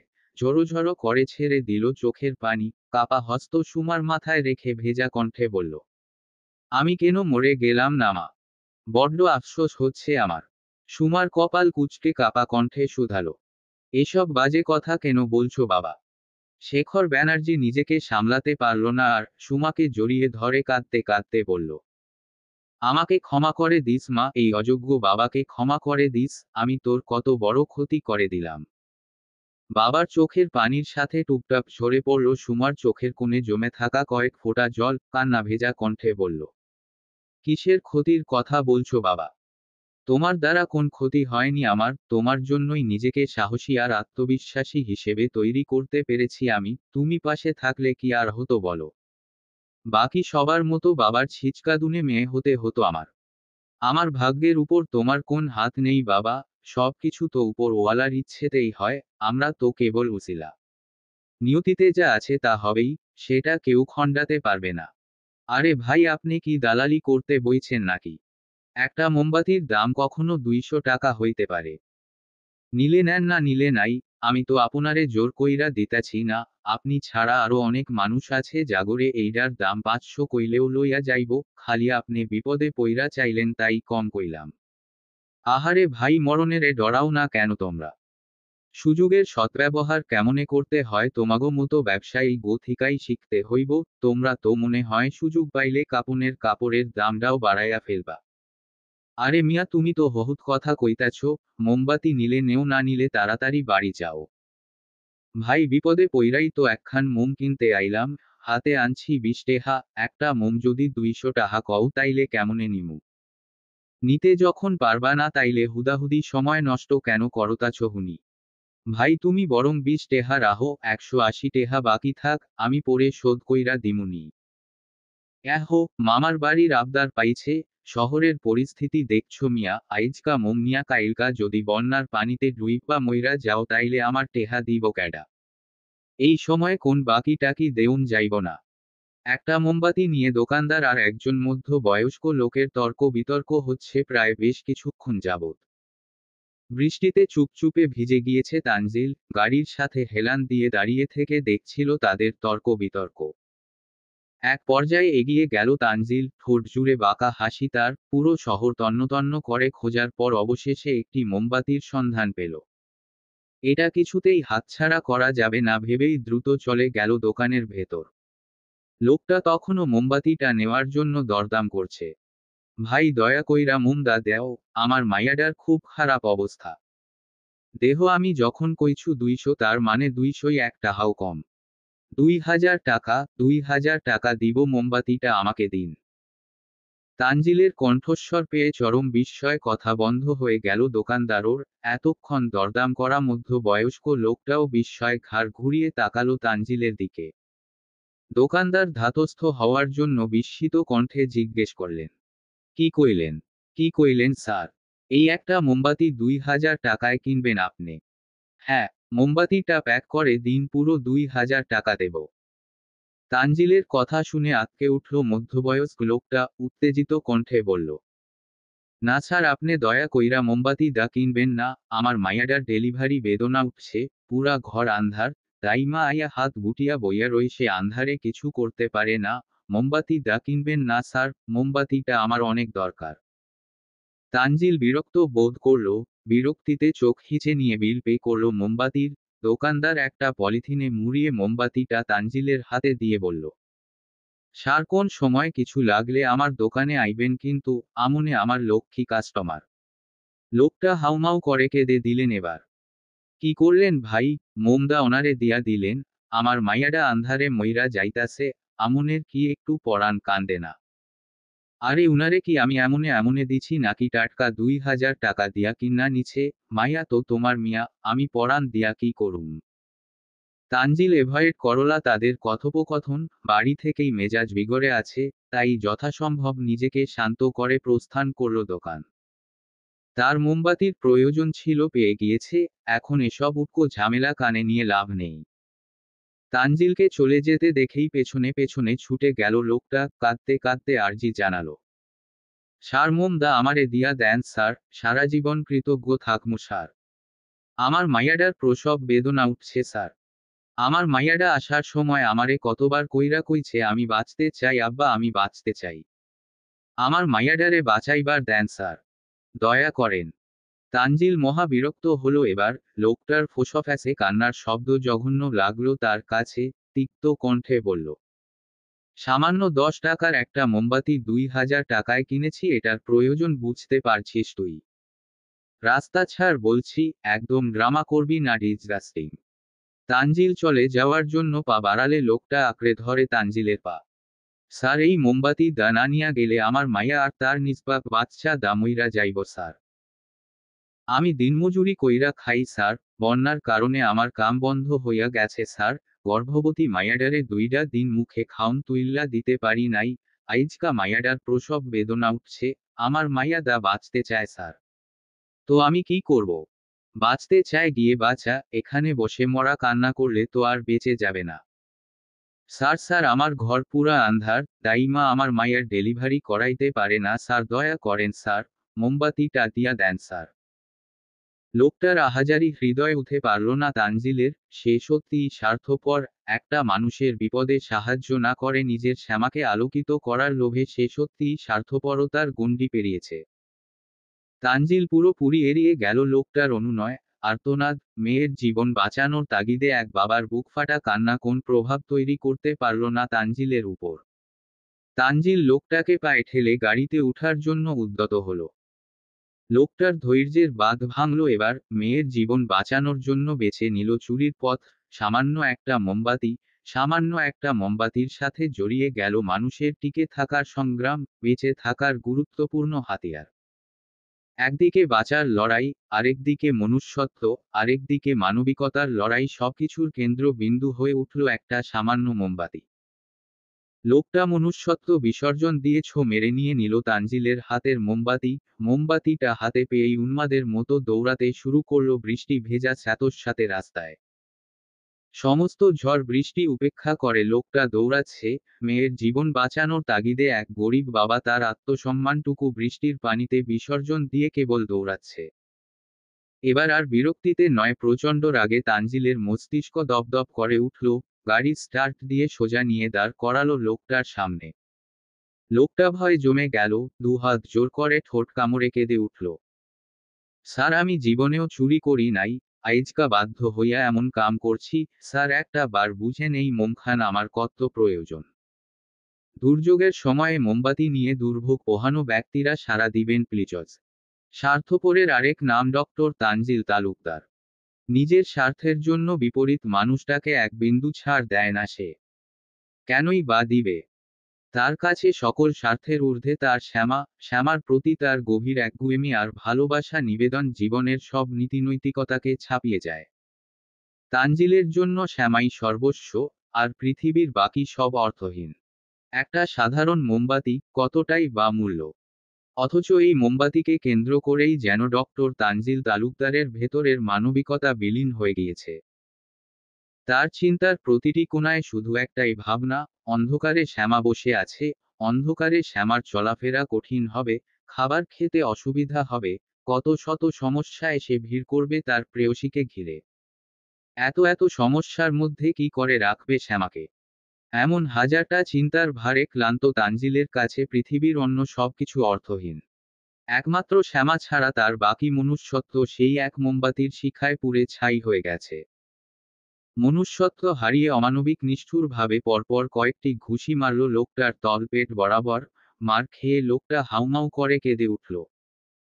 স্যার স্যার মাপ কইরা দেন স্যার, আমারে মোমডা দিয়া দেন স্যার, আমি মোমডা দিয়া ফিরা আমু স্যার, তহন যত ইচ্ছা মাইরেন স্যার। দয়া করেন স্যার দয়া করেন, আমার মাইয়াডা মুইরা যাইতাছে স্যার। তানজিল তোয়াক্কা করল না লোকটার আহাজারি, আরো কয়েকটি ঘুষি মেরে লোকটার হাত থেকে কেড়ে নিল মোমবাতি, দাঁতে দাঁত চেপে ক্রোধিত কণ্ঠে বলল, শালা, হাতে সময় নেই, নইলে আজকে তোকে এখানেই মেরে পুঁতে দিতাম। চিল্লাপাল্লা না করে বাড়ি যা, মেয়ের দাপন কাপনের ব্যবস্থা কর। এতক্ষণে তোর মেয়ে আছে বলে তো মনে হয় না, দেখ গিয়ে টপকে গেছে। তানজিলের কথায় ছেদ করে উঠল লোকটার জীর্ণশীর্ণ বুক, উত্তেজিত কণ্ঠে বলল, স্যার আপনেগো টাকা আছে কিন্তু বিবেক নাই, মনুষ্যত্ব নাই। আইজকা আমার মাইয়া বইল্লা আপনি কত সহজে মরার কথা কইয়া দিলেন। যদি আমার মাইয়ার জায়গায় আমনের বউ বাচ্চা থাকতো কইতে পারতেন। এত সহজে মৃত্যু কামনা করতে পারতেন তাগো। লোকটার কথা শুনে তানজিলের চোখে অগ্নিস্ফুলিঙ্গ জ্বলজ্বল করে উঠল। শক্ত হাতের মুঠোয় চেপে ধরল লোকটার গলা। কুত্তার বাচ্চা, নিজের সাথে আমার বউ বাচ্চাকে মেলাতে আসবি না, আমি থাকতে ওদের কিছু হতে দিব না আমি। আপনার বউ বাচ্চা, আপনার ভালোবাসা, আপনার জীবন, আর আমরা গরিব বইল্লা আমাগো ভালোবাসা নাই স্যার। আমার মায়ের জায়গায় আপনার বউ বাচ্চারে একটু বসিয়া দেখেন কেমন লাগে, আমার যন্ত্রণাটা আপনি বুঝতে পারবেন তাইলে। কথাগুলো বলতে বলতে হাঁপালো লোকটা, দুহাতে চোখের পানি মুছে নেওয়ার বৃথা চেষ্টা চালালো, অথচ বৃষ্টির পানিতে সেই কখন চোখের পানি ধুয়ে মুছে গিয়েছে সে খেয়াল নেই তার। অনেকক্ষণ যাবৎ কান্না করার কারণে চোখ দুটো লাল হয়ে গিয়েছে লোকটার। আর তানজিলও কি কেঁদেছে? না কাঁদলে বুঝি লোকটার মতো তার চোখ দুটো অমন লাল হতো? ওই নিষ্পলক নিষ্প্রভ চাহনি কেমন ভয়ঙ্কর লাল হয়ে আছে তার। দৃষ্টিতে কোন ভাষা নেই, বলার মতো কথা নেই, কেবল বৃষ্টির টুপটাপ ফোঁটা এসে আছড়ে পড়ছে মুখের উপর। অমন শক্তপোক্ত পুরুষটা বুঝি ছন্নছাড়া হয়ে গিয়েছে। কেমন প্রাণহীন জড়বস্তুতে পরিণত হয়েছে আচমকা। তানজিলের স্থির প্রতিবিম্বের দিকে তাকিয়ে লোকটা আবারও বলল, স্যার আমি জানি আইজকা আমার জীবন থেকে মূল্যবান রত্নখান হারাইয়া যাইব, তয় এডা মনে রাইখেন আমার রত্ন হারাইয়া যাওয়ার সব দায়ভার আপনের। তানজিল কানে নিল না লোকটার কথা, নিশ্চল পা এগিয়ে নিয়ে উঠে বসল গাড়িতে। গাড়ি স্টার্ট দিতেই লোকটা চিৎকার করে বলতে শুরু করল, স্যার আপনি আমার মাইয়াডারে বাঁচতে দিলেন না স্যার, আপনের জন্য আমার মাইয়াডা মইরা যাইব স্যার। আমার মাইয়ের মৃত্যুর জন্য দায়ী থাকবেন আপনি, আর এক টুকরা মমের লাইগা আমার মাইয়াডা আলোর অভাবে মইরা যাইব। তানজিলের আসার শব্দ পেয়ে পা টিপে টিপে দরজার সামনে এসে দাঁড়ালো সুমা। তানজিল কেমন জড় বস্তুর মতো এগিয়ে আসছে, তার এক একটি কদম যেন পিছুটানে আটকে যাচ্ছে। কেন জানি মনে হচ্ছে লোকটা পেছনে দাঁড়িয়ে এখনো কাঁদছে, মনে হচ্ছে পেছনে থেকে শিকল দিয়ে তার পা বেঁধে রেখে টানছে বারবার। দূর থেকে এখনো ভেসে আসছে লোকটার আহাজারি, স্যার আপনি আমার মাইয়াডারে বাঁচতে দিলেন না স্যার। স্যার আমার মাইয়ার জায়গায় আপনের বউ বাচ্চা থাকলে আপনের কেমন লাগতো স্যার। কি হলো? এভাবে দাঁড়িয়ে কেন আছেন? মোমবাতি পাননি নাকি? সুমার কথায় ধ্যান ছুটল তানজিলের, নড়েচড়ে বলল, হু। সুমা চোখ উল্টল, আবারও জিজ্ঞেস করল, মোমবাতি, মোমবাতি পাননি নাকি? এভাবে দাঁড়িয়ে কেন আছেন? হ্যাঁ হ্যাঁ, পেয়েছি, এই তো। মোমবাতিটা এগিয়ে দিতে দিতে বলল তানজিল। সুমা মুচকি হেসে বলল, বাহ বাহ, ওরা 3 জন গিয়ে পেল না আর আপনি একা গিয়েই পেয়ে গেলেন। এদিকে দিন, জ্বালিয়ে নিচ্ছি আমি। মোমবাতি নেওয়ার জন্য হাত বাড়ালো সুমা। সুমা হাত বাড়ানো মাত্রই তানজিল এক ঝটকায় মোমবাতি সরিয়ে নিয়ে আতঙ্কিত কণ্ঠে অস্ফুটে বলে উঠল, না। সুমা ভ্রু কুঁচকালো, তানজিলের ভাবগতি কেমন অস্বাভাবিক লাগলো তার কাছে। চোখ ছোট ছোট করে বলল, কি হলো? এমন করছেন কেন? মোমবাতিটা দিন। ফু। তানজিল বেখেয়ালি অস্ফুট শব্দ করল আবার। মোমবাতিটা দিতে বললাম। সুমার কথায় তানজিল একবার তাকালো মোমবাতির দিকে, আবারও কানে বেজে উঠল লোকটার চিৎকার, স্যার আপনি আমার মাইয়াডারে বাঁচতে দিলেন না স্যার। স্যার আমার মাইয়ার জায়গায় আপনের বউ বাচ্চা থাকলে আপনের কেমন লাগতো স্যার? কথাগুলো মনে পড়তেই অস্থির হয়ে উঠল তানজিল, বুকের ভেতরের এক খণ্ড হৃৎপিণ্ড ধড়ফড় করে উঠল আকস্মাৎ। নিজেকে স্থির রাখতে পারল না কিছুতেই, অস্থিতিশীল কণ্ঠে বলল, মোমবাতিটা কি তোমার খুব বেশি প্রয়োজন শ্যামকালো বধূ? সুমা ভ্রু গোটাল কিঞ্চিত, বলল, মানে? তানজিল শুকনো ঢোক গিলল, উসখুস করতে করতে বলল, মানে কারো জীবনের চেয়েও কি মোমবাতিটা বেশি ইম্পর্টেন্ট? আপনি কি বলছেন আমি কিছু বুঝতে পারছি না, কিন্তু একটা মোমবাতির সাথে যদি কারো জীবন জড়িয়ে থাকে তবে মানুষের জীবন বাঁচানো ফরজ কাজ। আল্লাহ বলেছেন তুমি আমার সৃষ্টিকে হেফাজত করো, আমি তোমাকে হেফাজত করার দায়িত্ব নিব। তানজিল ঘন ঘন নিঃশ্বাস ফেলল এবার, বিদ্যুৎ গতিতে জড়িয়ে ধরল সুমাকে। সুমার চোখে মুখে 2-3টে চুমু একেই বাইরে বেরোনোর জন্য উদ্যত হল। তানজিলের আচরণে সুমা ভরকালো কিছুটা, পেছনে থেকে চেঁচিয়ে উঠে ডাকল তানজিলকে, আরে কোথায় যাচ্ছেন? মাত্রই না ফিরলেন, ভেজা গায়ে বেশিক্ষণ থাকলে জ্বর বাঁধাবেন তো। তানজিল বৃষ্টি মাথায় নিয়ে অন্ধকারে মিশে যেতে যেতে বলল, আসছি শ্যামা, তোমার ডক্টর আজ প্রথমবারের মতো নিজের স্বার্থ বিসর্জন দিতে যাচ্ছে। মেঘলা আকাশে এক টুকরো আলোর দেখা নেই, পুরো পৃথিবীকে আঁকড়ে ধরেছে তমসাচ্ছন্ন এক মায়াজাল। 12টি দিন পেরিয়ে গেল, অথচ সূর্যের উজ্জ্বল মুখের দেখা মেলেনি। দিন শেষে রাত আসে, মেঘের ঘন কালো চাদর ভেদ করে আকাশের চাঁদের দেখা মিলে না। বর্তমান সময়ের সাথে আলোয়াধারীর এই অদ্ভুত খেলা প্রকৃতির বুকে এঁকেছে রহস্যময় নকশা।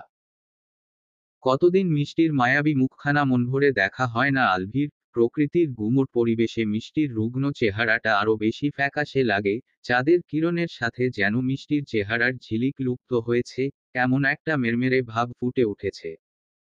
মলিনতায় ভরা মিষ্টির বিবর্ণ চেহারার দিকে তাকাতে পারে না আলভি, কেমন জানি হাজারটা শূন্যতা ধেয়ে এসে দাগ কাটতে চায় তার হৃদয়ে। মিষ্টির নিস্তেজ নয়নে নয়ন রাখে না আলভি, ওই চোখের ভাষা না চাইতেও বুঝে ফেলে সে, অথচ সে বুঝতে চায় না। মিষ্টির না বলা কথা, সে বুঝতে চায় না। মিষ্টির মনের ভেতরকার ঝড়, না তো শুনতে চায় মিষ্টির অসহায়ত্বের চিৎকার। অন্ধকার ঘরে মিষ্টির হাতটা চেপে বসে আছে আলভি, অন্ধকারে অস্পষ্ট কান্না কণ্ঠে ধরা দিল স্পষ্ট হয়ে, ভেজা কণ্ঠে বলল, সব কিছু বুঝতে নেই মিষ্টি, তোমার ভেতরকার চিৎকার গ্রহণ করার ক্ষমতা আমার নেই। ওপরওয়ালা আমাদের জন্য এক অনিশ্চিত ভবিষ্যৎ লিখে দিয়েছেন, যেখানে নিজের জীবন বাঁচানোর তাগিদে সবাই লড়াই করবে, অথচ আমি লড়াই করব তোমাকে টিকিয়ে রাখতে। মিষ্টির নিস্তেজ প্রাণহীন দৃষ্টি শূন্যে, অন্ধকারের প্রতিটি কোণায় কোণায় তার সমস্ত মনোযোগ নিবন্ধ। আলভি এগিয়ে গিয়ে বসল মিষ্টির পায়ের কাছে, মিহি কণ্ঠে বলল, আমরা বাঁচব মিষ্টি, তোমাকে আর আমাকে বাঁচতেই হবে। 6টি মাস হতে চলল তোমাকে শাড়ি পরতে দেখি না, একটু সাজতেন দেখি না, শাড়ির ভাঁজে উকি দেওয়া উন্মুক্ত কোমরখানা স্পর্শ করার সুযোগ পাই না। তোমাকে তো বাঁচতেই হবে, অ্যাটলিস্ট একটা লাল শাড়ি গায়ে জড়িয়ে আমাকে মুগ্ধ করার জন্য হলেও বাঁচতে হবে। দম নিল আলভি, কিছুক্ষণ নিশ্চুপ তাকিয়ে রইল অন্ধকারে নিমজ্জিত মিষ্টির অস্পষ্ট মুখের দিকে, স্মিত হেসে দিয়ে বলল, আমি জানি মিষ্টি, আমার কথা শুনে তোমার খুব হাসি পাচ্ছে, লজ্জাও পাচ্ছে ভীষণ, আমাকে করার মতো প্রশ্নটাও উকি দিচ্ছে মনে। একটু ঝুঁকে মিষ্টির দুহাতে অধর ছুঁয়ে বলল, আমিও বাঁচব মিষ্টি, অ্যাটলিস্ট লাল শাড়িতে জড়ানো তোমার ওই পাতলা কোমর স্পর্শ করার জন্য হলেও বাঁচতে হবে আমার। তোমাকে আরো বহু যুগ ভালোবাসা বাকি, তোমার ভালোবাসা আদায় করা বাকি। কথাটুকু বলতে বলতে উঠে দাঁড়ালো আলভি, অন্ধকার ঘরের নিস্তব্ধতা ছাপিয়ে সুর সাজালো মিষ্টিকে নিবেদন করে। তুমি আমার এমনই একজন, যারে একজন মেয়ে ভালোবেসে ভরবে না এমন। এক জনমের ভালোবাসা, এক জনমের কাছে আসা। এক জনমের ভালোবাসা, এক জনমের কাছে আসা। একটি চোখের পলক পড়তে লাগে যতক্ষণ। তুমি আমার এমনই একজন, যারে একজন মেয়ে ভালোবেসে ভরবে না এমন। আলভির গানের সুরে মুগ্ধ হয়ে ঘর থেকে বেরিয়ে এলো শিখা, অন্ধকারে পা টিপে টিপে গানের সুর খুঁজে বেড়ানোর বৃথা চেষ্টা চালালো কিছুক্ষণ। অতঃপর হাঁটতে হাঁটতে গিয়ে থামলো আলভির ঘরের সামনে। দরজার কাছে স্তব্ধ হয়ে দাঁড়িয়ে থেকেই শুনতে শুরু করলো আলভির মন ভোলানো সুর। আলভির গান শুনতে শুনতে চোখ বন্ধ করে দেওয়ালে হেলান দিয়ে দাঁড়িয়ে গেল শিখা, এত এত ভয় আতঙ্কের মধ্যে দিয়েও এই সুর যেন এক অদ্ভুত শান্তির রেশ টানল মনে। অদ্ভুতভাবেই শীতল হয়ে এলো শিখার অশান্ত মন। চোর চোর চোর! পুরুষালী একটি হাত শিখার মুখ চেপে ধরে আছে শক্ত করে, আরেক হাতে একের পর এক কিল ঘুষি দিয়ে সমান তালে চেঁচিয়েই যাচ্ছে। চোর চোর চোর ধরেছি! আব্রাহামের কণ্ঠ শুনে গান থামিয়ে দিল আলভি, বাইরে বেরিয়ে এলো হাওয়ার বেগে। শিখা নিজেকে ছাড়ানোর চেষ্টা চালিয়েও বেগ পাচ্ছে না। আব্রাহামের তুলে দেওয়া তাণ্ডবের কাছে তার সব চেষ্টা ফিকে হয়ে গিয়েছে। অন্ধকারে আলভিও তেমন বুঝে উঠতে পারল না, তবে খাটনিক দিক দিয়ে মনে হলো একটা মেয়ে। চট করেই মাথায় এলো শিখার কথা। ব্যাস ক্রোধিত কণ্ঠে চেঁচিয়ে উঠল, আব্রাহামের বাদশা, এটা চোর নয়, এই বাড়ির মালিকের মেয়ে শিখা। আব্রাহাম চমকালো, দ্রুত ছেড়ে দিল শিখার মুখে চেপে রাখা হাত। ঝটকাটা সামলে উঠতে না পেরে এক হাত উঠিয়ে পানিতে মাছ ধরার মতো হাতড়ে দেখল শিখার নাক মুখ ঠোঁট। শিখার আগে অগ্নিমূর্তি। এদিকে আব্রাহাম দাঁত দিয়ে ঠোঁট কামড়ে বলল, আরে ব্রো, এটা তো সত্যি সত্যি শাকচুন্নি। এত বড় মিস্টেক কি করে করলাম, এখন তো এই শাকচুন্নি আমার ঘাড় মটকে দিবে। আব্রাহামের কথাটুকু বলতে দেরি শিখার তেরে আসতে দেরি নেই। দুহাতে আব্রাহামের কলার চেপে ধরে ক্রোধিত কণ্ঠে চেঁচিয়ে উঠল, কুমড়োর বাদশা, আজ আমি আপনাকে আস্ত গিলে খাবো। সিরিয়াস মুহূর্তে পিক করে হেসে দিল আব্রাহাম, হাস্যরসের কণ্ঠে বলল, নাম কুমড়ো বলে সত্যি সত্যি খাওয়ার চেষ্টা করতে যেও না। আমাকে গেলার মতো জায়গা তোমার গলায় বা পেটে কোথাও নেই শাকচুন্নি। শিখার মেজাজ তুঙ্গে, নিজেকে সামলাতে না পেরে গলা ফাটিয়ে চেঁচিয়ে উঠল, আমি কিন্তু খুন করে দিব আপনাকে। শিখার চেঁচামেচি শুনে সিরাত এসে হাজির হয়েছে। শিখা আর আব্রাহামকে বিব্রতকর অবস্থায় দেখে উত্তেজিত কণ্ঠে বলে উঠল, কি হয়েছে শিখা? এভাবে অনার কলার চেপে ধরে আছিস কেন? শিখা নাক ফুলিয়ে কান্নাভেজা কণ্ঠে বলল, দেখুন না ভাইয়া, এই কুমড়োর বাচ্চা আমাকে চোর বলে ইচ্ছে মতো মেরেছে। শিখার কথা শুনে রেগে গেল সিরাত, চোয়াল শক্ত করে রেগেমেগে এগিয়ে এলো আব্রাহামের দিকে। কি ওর এত বড় সাহস তোকে মেরেছে? ওকে তো আজ আমি মেরাই ফেলবো। সিরাত এগিয়ে আসতেই বাধা দিল আলভি, থামো তো সবাই, দেখো এটা একটা মিস আন্ডারস্ট্যান্ডিং। অন্ধকারে বুঝতে না পেরে আব্রাহাম ভুল করে ফেলেছে। এসব নিয়ে ঝামেলা বাঁধানোর কোন মানেই হয় না। ঠিক বলেছিস ব্রো, আমি কি আর জেনে শুনে ওকে চোর বলেছি নাকি? চোরের মতো লাগছিল তাই। আব্রাহামের মুখের কথা কেড়ে নিয়ে শিখা বলল, তাই বলে আপনি আমাকে মারবেন? আরে সেটাও তো ভুল বুঝেই না হলো। যাক গে, তুমি আমাকে মেরেছ, আমি তোমাকে মেরেছি শোধবোধ। সিরাত দাঁতে দাঁত পিষে দুহাতে চেপে ধরল আব্রাহামের কলার। তার মানে তুই ইচ্ছে করে ওর গায়ে হাত তুলেছিস? একটা থার্ড পার্সনের এত বাড়াবাড়িতে মেজাজ খারাপ হলো আব্রাহামের। চাপা রাগান্বিত কণ্ঠে বলল, কলারটা ছাড়ুন মিস্টার সিরাত, ওকে না জেনে মেরেছি, আপনাকে মারলে কিন্তু জেনে বুঝেই মারব। সিরাত এবার চরম রেগে গেল, ক্রোধের বশবর্তী হয়ে মুষ্টিবদ্ধ হাতটা এগিয়ে নিল আব্রাহামকে ঘুষি মারার জন্য। তবে হতে দিল শিখা, পেছনে থেকে হাত ধরে বাধা প্রয়োগ করে বলল, বাদ দিন ভাইয়া, উনি তো বললই জেনে বুঝে করেনি। এটা নিয়ে বাড়াবাড়ি না করাটাই ভালো। ওর কথা শুনেছিস তুই? আমাকে থ্রেট দিচ্ছিল। কার বাড়িতে দাঁড়িয়ে কথা বলছে ও বোধহয় ভুলে গিয়েছে, বলল সিরাত। আব্রাহাম সিরাতের হাতটা কলার থেকে ছাড়াতে ছাড়াতে বলল, কলার থেকে হাতটা নামিয়ে তারপর কথা বলুন মিস্টার। আমি মোটেও ভদ্র নই, না তো অভদ্র হওয়ার জন্য স্থান কাল বাছাই করি। আমি সব জায়গাতেই যখন তখন অভদ্র হয়ে যাই উইথাউট পুলিশ ইউনিফর্ম। সিরাত কথা বাড়াতে গিয়েও থেমে গেল। শিখা ছলছলে নয়নজোড়ার ইশারার অনুনয়ে বাধ্য হলো থামতে। অগ্নিচোখে এক নজর আব্রাহামের দিকে তাকিয়ে শিখার হাতটা চেপে ধরে বলল, চল। শিখাকে টেনে নিয়ে যেতে শুরু করল সিরাত। আব্রাহাম সেদিকে তাকিয়ে স্মিথ হাসল, হাত দিয়ে মাথা চুলকে ডেকে বসল শিখাকে। হেই মিস শাকচুন্নি। আব্রাহামের গভীর কণ্ঠে থমকালো শিখার গতি, পেছনে ফিরে চাইল এক পল, ভাবল হয়তো সরি বলবে, অথচ তাকে ভুল প্রমাণ করে দিয়ে আব্রাহাম বলে উঠল, কি খাও তুমি? শরীর এত নরম কেন? মারতে বেশ মজা পেয়েছি। কথাটুকু বলতে বলতে আবারও হাসল আব্রাহাম। এদিকে রাগে সিরাতের মুঠি দ্বিগুণ শক্ত হলো। এবার আর ধীরে ধীরে নয়, মালের বস্তার মতো টানতে টানতে নিয়ে গেল শিখাকে। আব্রাহামের কথাটার যথাযোগ্য উত্তর ভেবেও দিতে পারল না শিখা। সিরাতের হাতের চাপে ব্যথায় অন্ধকার নামল সমগ্র মুখ জুড়ে। শিখাকে নিয়ে এক প্রকার বিছানায় ছুঁড়ে ফেলল সিরাত। শিখার প্রচণ্ড রাগ হলো এবার, ক্রোধিত কণ্ঠে বলল, এমন কেন করছেন আপনি? ব্যথা পাচ্ছি আমি। ওই বেয়াদবটা যখন গায়ে হাত তুলেছে তখন ব্যথা লাগেনি? নাকি ফিল নিচ্ছিলি? কিসব বলছেন ভাইয়া? এসব নোংরা কথা কিভাবে বলতে পারেন আপনি? কারণ আমার অসহ্য লাগছে, ওই ছেলের সাথে তোর এত ভাব অসহ্য লাগছে আমার। আমি কার সাথে ভাব জমাবো নাকি না জমাবো সেটা একান্ত আমার ব্যাপার, আপনার সহ্য না হওয়ার কি আছে? সিরাত হেপে গিয়ে ঝুঁকে গেল শিখার মুখের কাছে, বিছানার সাথে একটা হাত চেপে ধরে বলল, আছে, অনেক কিছু আছে, আর সেই অনেক কিছুর মধ্যে সবচেয়ে বড় রিজনটা হলো আমি তোকে ভালোবাসি। I love you. সিরাতের কথায় শিখা চমকালো ভীষণ, বিস্ময় কিংকর্তব্যবিমূঢ় প্রায় হতহবিবল হয়ে হা করে চেয়ে রইল সিরাতের চোখের দিকে। বেশিক্ষণ তাকাতে পারল না সুমা। সিরাতের মুখের আদলে ভেসে উঠল আব্রাহামের মুখ। না চাইতেও রাগে দপদপ করে উঠল শিখার মস্তিষ্ক। শরীরের সবটুকু শক্তি দিয়ে ধাক্কা দিয়ে ফেলে দিয়ে দূরে সরাতে চাইল সিরাতকে। ক্রোধিত কণ্ঠে চেঁচিয়ে উঠল, মাথা ঠিক আছে আপনার? আমি ভাইয়া বলি আপনাকে?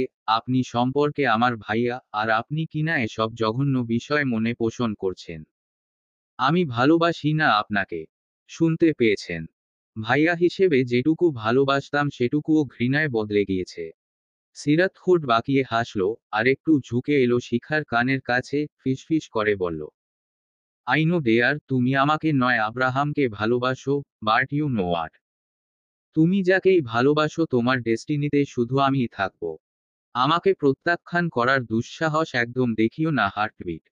রহিম শেখের বাড়িতে শোকের রোল, ঘুটঘুটে অন্ধকারে তার চোখের পানিটুকু দেখা মুশকিল। অসহায়ের মতো হাঁটু সমান পানিতে হাত পা ছুঁড়ে লেপ্টে বসে আছেন তিনি। ঘরের ভেতর থেকে ভেসে আসছে আদরের মেয়ের গগনবিদারী চিৎকার, আব্বা, আব্বা গো, আমি বাঁচতে চাই, আমার সন্তানেরে বাঁচাইতাম চাই আব্বা। ও আল্লাহ গো। রহিম পাথরের মতো বসে আছে।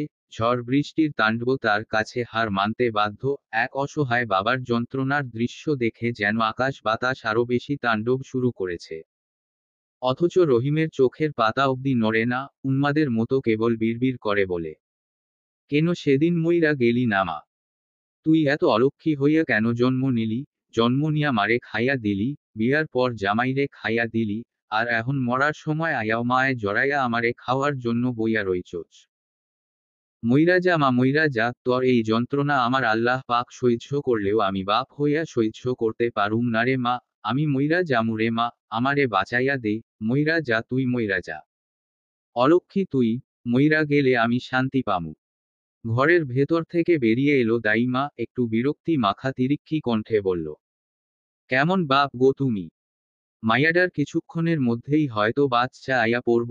অন্ধকারে চোখে দেহি না, উল্টাপাল্টা ধরলে তো মা আর ছাও দুইজনেই মইরা যাইব। এতক্ষণ হইয়া গেল একটু আলোর জোগান্তু করতে পারলা না। আমি বাপু আলোর ব্যবস্থা না হইলে কিছু করতে।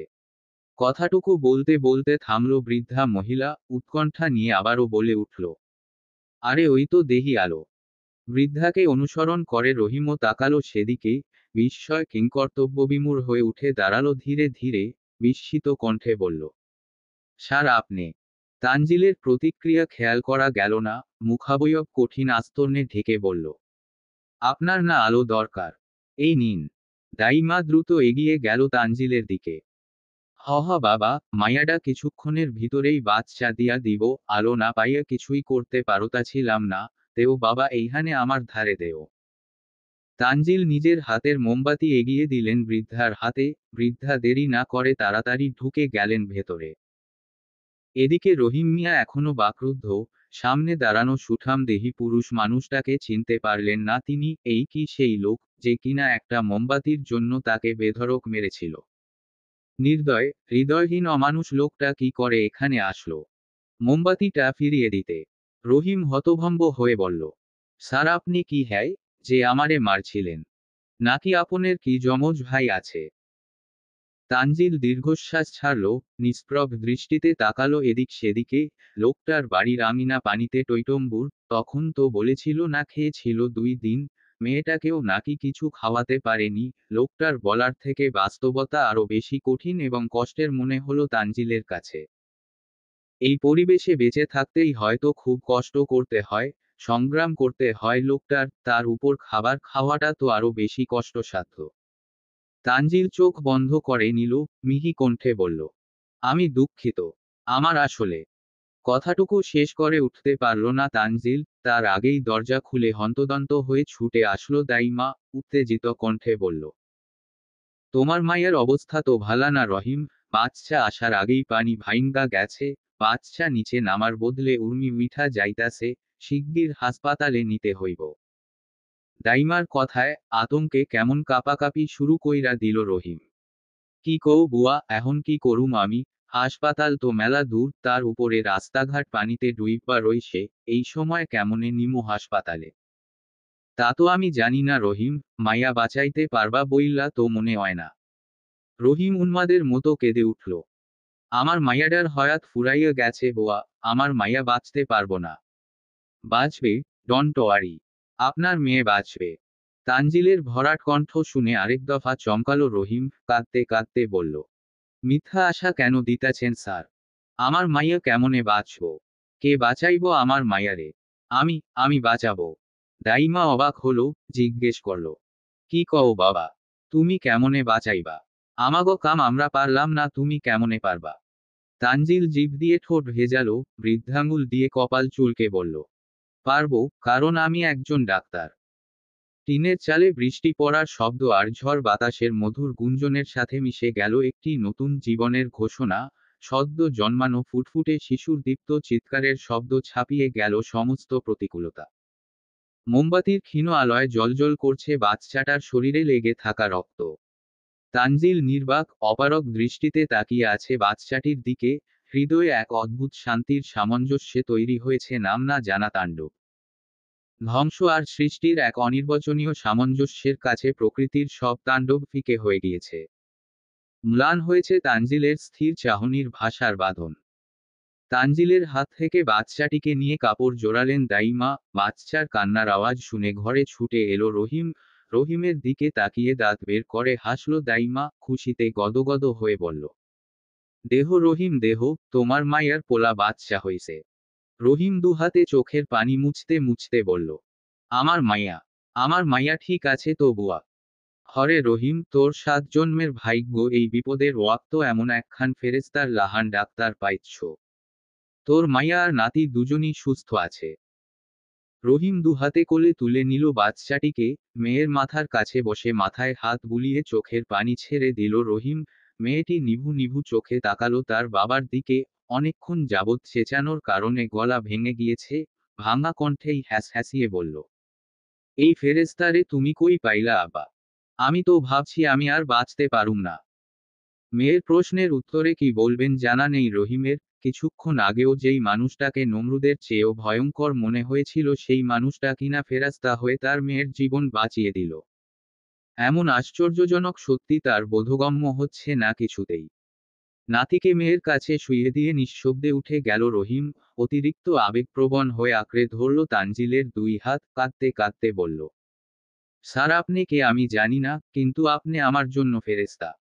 আপনি আমার মাইয়াডার জীবন বাঁচিয়া দিলেন। আল্লায় আপনার ভালো করুক, আল্লায় যেন আপনেরে সব বিপদ থেকে সহিসালামতে রাখে। তানজিল চুপচাপ শুনল রহিমের কথা, তারপর গম্ভীর ভরাট কণ্ঠে বলল, আপনার দোয়া আমার লাগবে না। লোকটা ভরকালো অদ্ভুতভাবে তাকালো তানজিলের দিকে। তানজিলের চোখে মুখে প্রতিক্রিয়ার রেশ অবধি নেই, কেবল মিহি কণ্ঠে বলল, আমার বউ বাচ্চাকে যে অভিশাপ দিলেন সেটা তুলে নিন। রহিম বিস্মিত, বড় বড় চোখ করে তাকালো তানজিলের দিকে। তানজিলের নিষ্প্রভ চাহনির দিকে তাকিয়ে নিভে এলো তার বিস্ময়ের রেশ। অপরাধ বোধে চিবুক নামিয়ে অস্ফুটে বলল, স্যার, আমার দোয়াটুকু আমার বউ বাচ্চার জন্য করুন। যদিও স্বার্থ বিসর্জন দিতে এসেছি তবুও তানজিল স্বার্থপর, উপকারের বদলে স্বার্থ হিসেবে আপনার দোয়াটুকু চাই আমার, বলল তানজিল। আপনি আপনার বউরে এত ভালোবাসেন স্যার? আপনার বউ মেলা ভাগ্যবতী। তানজিল স্মিথ হাসল, মোমবাতির জ্বলজ্বলে শিখার দিকে তাকিয়ে বলল, আমি ভাগ্যবান পুরুষ, তার ভালোবাসা আমি পেয়েছি। সবার কাছে নমরুদ উপাধি পাওয়া পুরুষ ফেরেশতার উপাধি পেয়েছে, এই অর্জনের সবটুকু কৃতিত্ব কেবল ওই শ্যামলবর্ণা নারীর। স্যার, আপনের বউরে আমার সালাম জানাইয়েন। আমি আল্লাহর কাছে দুই হাত তুইল্লা দোয়া করুম, আল্লাহ যেন আপনের বউ বাচ্চা ভালো রাহে। আমি আপনার উপকার করলাম আর আপনি দোয়া করলেন। সময় সাপেক্ষে আপনার দোয়া যদি উপকারে না আসে তবে আমার দ্বারা আপনার অপকার হতে সময় লাগবে না। তানজিলের ঠান্ডা কণ্ঠের হুমকিতে চমকালো লোকটা, অপ্রস্তুত ভূমিতে বলল, স্যার, আমি দোয়া করার মালিক, দোয়া করুম, কবুল করার মালিক হইল আল্লাহ। এইখানে তো আমার হাত নাই। তানজিল বসা থেকে উঠে দাঁড়ালো, শক্ত পোক্ত হাতটা রহিমের কাঁধে রেখে হাঁটতে হাঁটতে বের হলো বাহিরে। শান্ত শীতল কণ্ঠে বলল, এখানে ছুটে এসেছি কেন জানেন? আমার শ্যামকালো বধূ আমাকে বলেছে, আল্লাহর সৃষ্টিকে হেফাজত করলে আল্লাহ আমাকে হেফাজত করবে। আমি আপনার মেয়ের জীবন বাঁচিয়েছি, তার মানে আপনার দোয়া আল্লাহ কবুল করবে। আর যদি কবুল না করে তবে বুঝে নিতে হবে আপনার দোয়ায় ভুল হয়েছে। আমি আমার কাজে ভুল করিনি, আপনি আপনার দোয়ায় ভুল করবেন না। আমি কিন্তু ভুল করা একদম সহ্য করতে পারি না। তানজিল দুহাতের মুঠোয় রহিমের দুহাত আলতো করে ধরল, বিনয়ী কণ্ঠে বলল, অন্তরের অন্তঃস্থল থেকে দোয়া করবেন। আমার অস্তিত্ব যতদিন থাকবে, ঠিক ততদিন আমার শ্যামা যেন সেই অস্তিত্বে মিশে থাকে চালতা ফুলের সুভাষের মতো নিরবধি, চিরন্তন সত্য হয়। কথাটুকু বলেই বাইরে বেরোনোর জন্য পা বাড়ায় তানজিল। দু কদম ফেলতেই কি যেন মনে করে থমকে যায়। পেছনে ঘুরে চায় রহিমের চুপসানো রুগ্ন মুখের দিকে। তারপর এগিয়ে এলো আবার, পকেট থেকে কিছু টাকা বের করে বাড়িয়ে দিল রহিমের দিকে। টাকাটা রাখুন, বাচ্চাটার জন্য প্রয়োজনীয় জিনিসপত্র কিনবেন আর বাকি টাকা দিয়ে শুকনো খাবার কিনে নিবেন। তানজিল রহিমের হাতে টাকা গুজে দিয়ে পেছনে ঘুরল, আবার পেছনে ঘুরতেই বিস্ময় তার চোখ ছানাবড়া হয়ে গেল। প্রায় 10 থেকে 15 জনের মতো লোক দাঁড়িয়ে আছে তার সামনে। বৃষ্টিতে ভিজে সবার চুপচুপে অবস্থা।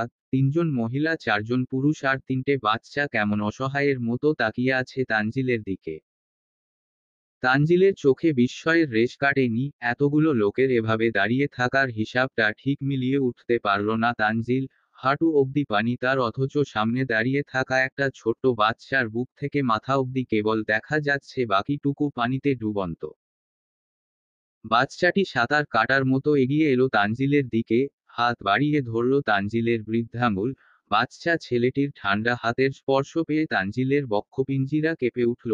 অপলক নিশ্চল দৃষ্টিতে তাকালো নিজের বৃদ্ধাঙ্গুল আঁকড়ে ধরে থাকা বাচ্চাটির বটে যাওয়া ছোট হাতটার দিকে। বাচ্চাটি দুবার ঝাঁকালো তানজিলের হাত। তানজিল তাকালো বাচ্চাটির শব্দহীন গভীর মায়াবী মুখের দিকে। ধীর নরম কণ্ঠে জিজ্ঞেস করল, কিছু বলবে? কি চাই তোমার? 10 টাকা দেন ছাড়, পেটের ভুকে ধরছে, কিতু খাইতাম, আম্মালে কই আম্মা কিত্তু খাইতে দেয় না। আমারে খাইতে দিলে আমিও দোয়া কলুম। 10 টাকা দেন স্যার, পেটের ভুকে ধরছে, কিছু খাইতাম, আম্মারে কই, আম্মা কিছু খাইতে দেয় না। আমারে খাইতে দিলে আমিও দোয়া করুম। বাচ্চাটির কথা শুনে ছাদ করে উঠল তানজিলে বুক গহর।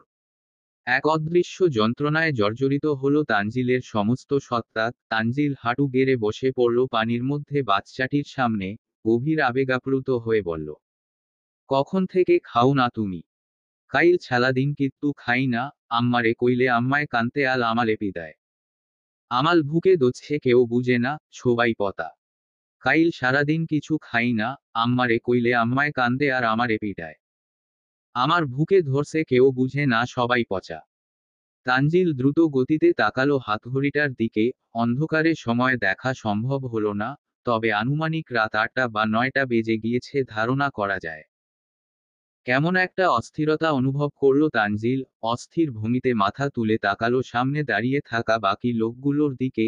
একটু তিরিক্ষি কণ্ঠে জিজ্ঞেস করল, বাচ্চাটার মা কে? একটা মহিলা এগিয়ে এসে বলল, আমি স্যার। বাচ্চাটাকে খাবার দেননি কেন আপনি? এতটুকু বাচ্চাটা খাবার চাইলো, খাবার না দিয়ে উল্টো মারলেন কিভাবে? তানজিলের প্রশ্নের উত্তরে হু হু করে কেঁদে উঠল মহিলাটি। কাঁদতে কাঁদতে বলল, স্যার 1 সপ্তাহ আগে ওর বাপে ঝড় তুফান মাথায় লইয়া কামে বাইরাই ছিল। কতবার মানা করছি, কথা হুনে নাই। এই পোলার মুখে খাওন দেওয়ার লাইগ্গা বাইরিয়া গেছিল, আর ফিরা আইলো ওর বাপের লাশ। কথাগুলো বলতে বলতে মহিলার কান্নার বেগ বাড়ল। হেঁচকি তুলে কাঁদতে কাঁদতে বলল, বাড়িতো আসার সময় একটা বড় গাছ ভাইঙ্গা ওনার উর্পে পড়ছিল স্যার। ওর বাপে ওর জন্য খাওন আনতে গিয়া আমাগো সবার খাওন বন্ধ কইরা দিছে। আইজকা 4টা দিন আমি মানা খাইয়া পোলাডারে কোন রহম খাবাইছি। ঘরে এখন আর একটা দানাও নাই। পোলাডা খাউনের জন্য কান্দে। আমি মা কেমনে সহ্য করুম কন, তাই সহ্য করতে না পাইরা মাইর দিছি। মহিলার কথা শেষ হতেই বাচ্চা কোলে নিয়া এগিয়ে এলো আরেকজন মহিলা। কাঁদতে কাঁদতে বলল, স্যার ওর বাপের লগে আমার বাচ্চার বাপেও আছিল। অয় মরে নাই, কিন্তু কারো খারাপ হইয়া পইরা রইছে বিছনার মধ্যে। নিচের দিক পঙ্গু হইয়া গেছে স্যার। অসুস্থ মানুষটার মুখে একটু খাওন তুইলে দিতাম পারি না। স্যার আমার এই মাইয়াডা বুকের দুধ খায়। স্যার কয়টা দিন হইল একটু পরিষ্কার পানীয় চোখে দেখি না। কোন রকম জীবনটা বাঁচিয়া রাখছি। মাইয়াডা একটু দুধ পায় না। মাইয়াডার চিক্কুর হুনলে আমার চিক্কুর মাইরা কান্দ নাইয়ে। মনরা চায় এত কষ্ট না দিয়া গলা টিপ্পা মাইরা হালাই। মারতে পারি না স্যার, মা হইয়া না পারি সহ্য করতে, না পারি মাইরা হালাইতে। আল্লায় আমাগো জীবনটা নরক বানাইয়া দিছে। এই বন্যার পানিতে আমাগো সব স্বপ্ন ভাসাইয়া লইয়া গেছে। আরেকজন বৃদ্ধ লোক এসে বলল, বাবা কোন দিন কারো কাছে হাত পাতি নাই, না খাইয়া রইছি তাও নিজের মান সম্মান খুয়াই নাই। বাবা না পাইরা তোমার কাছে ভিক্ষার হাত বাড়াইলাম, আমার বুড়িডারে কিছু খাওয়াইতে পারি না। বিয়ার পর বুড়িরে কথা দিছিলাম সারা জীবন আমি হেরে আগলাইয়া রাখুম। আল্লাহ কি কঠিন পরীক্ষায় ফালাইলো বাবা।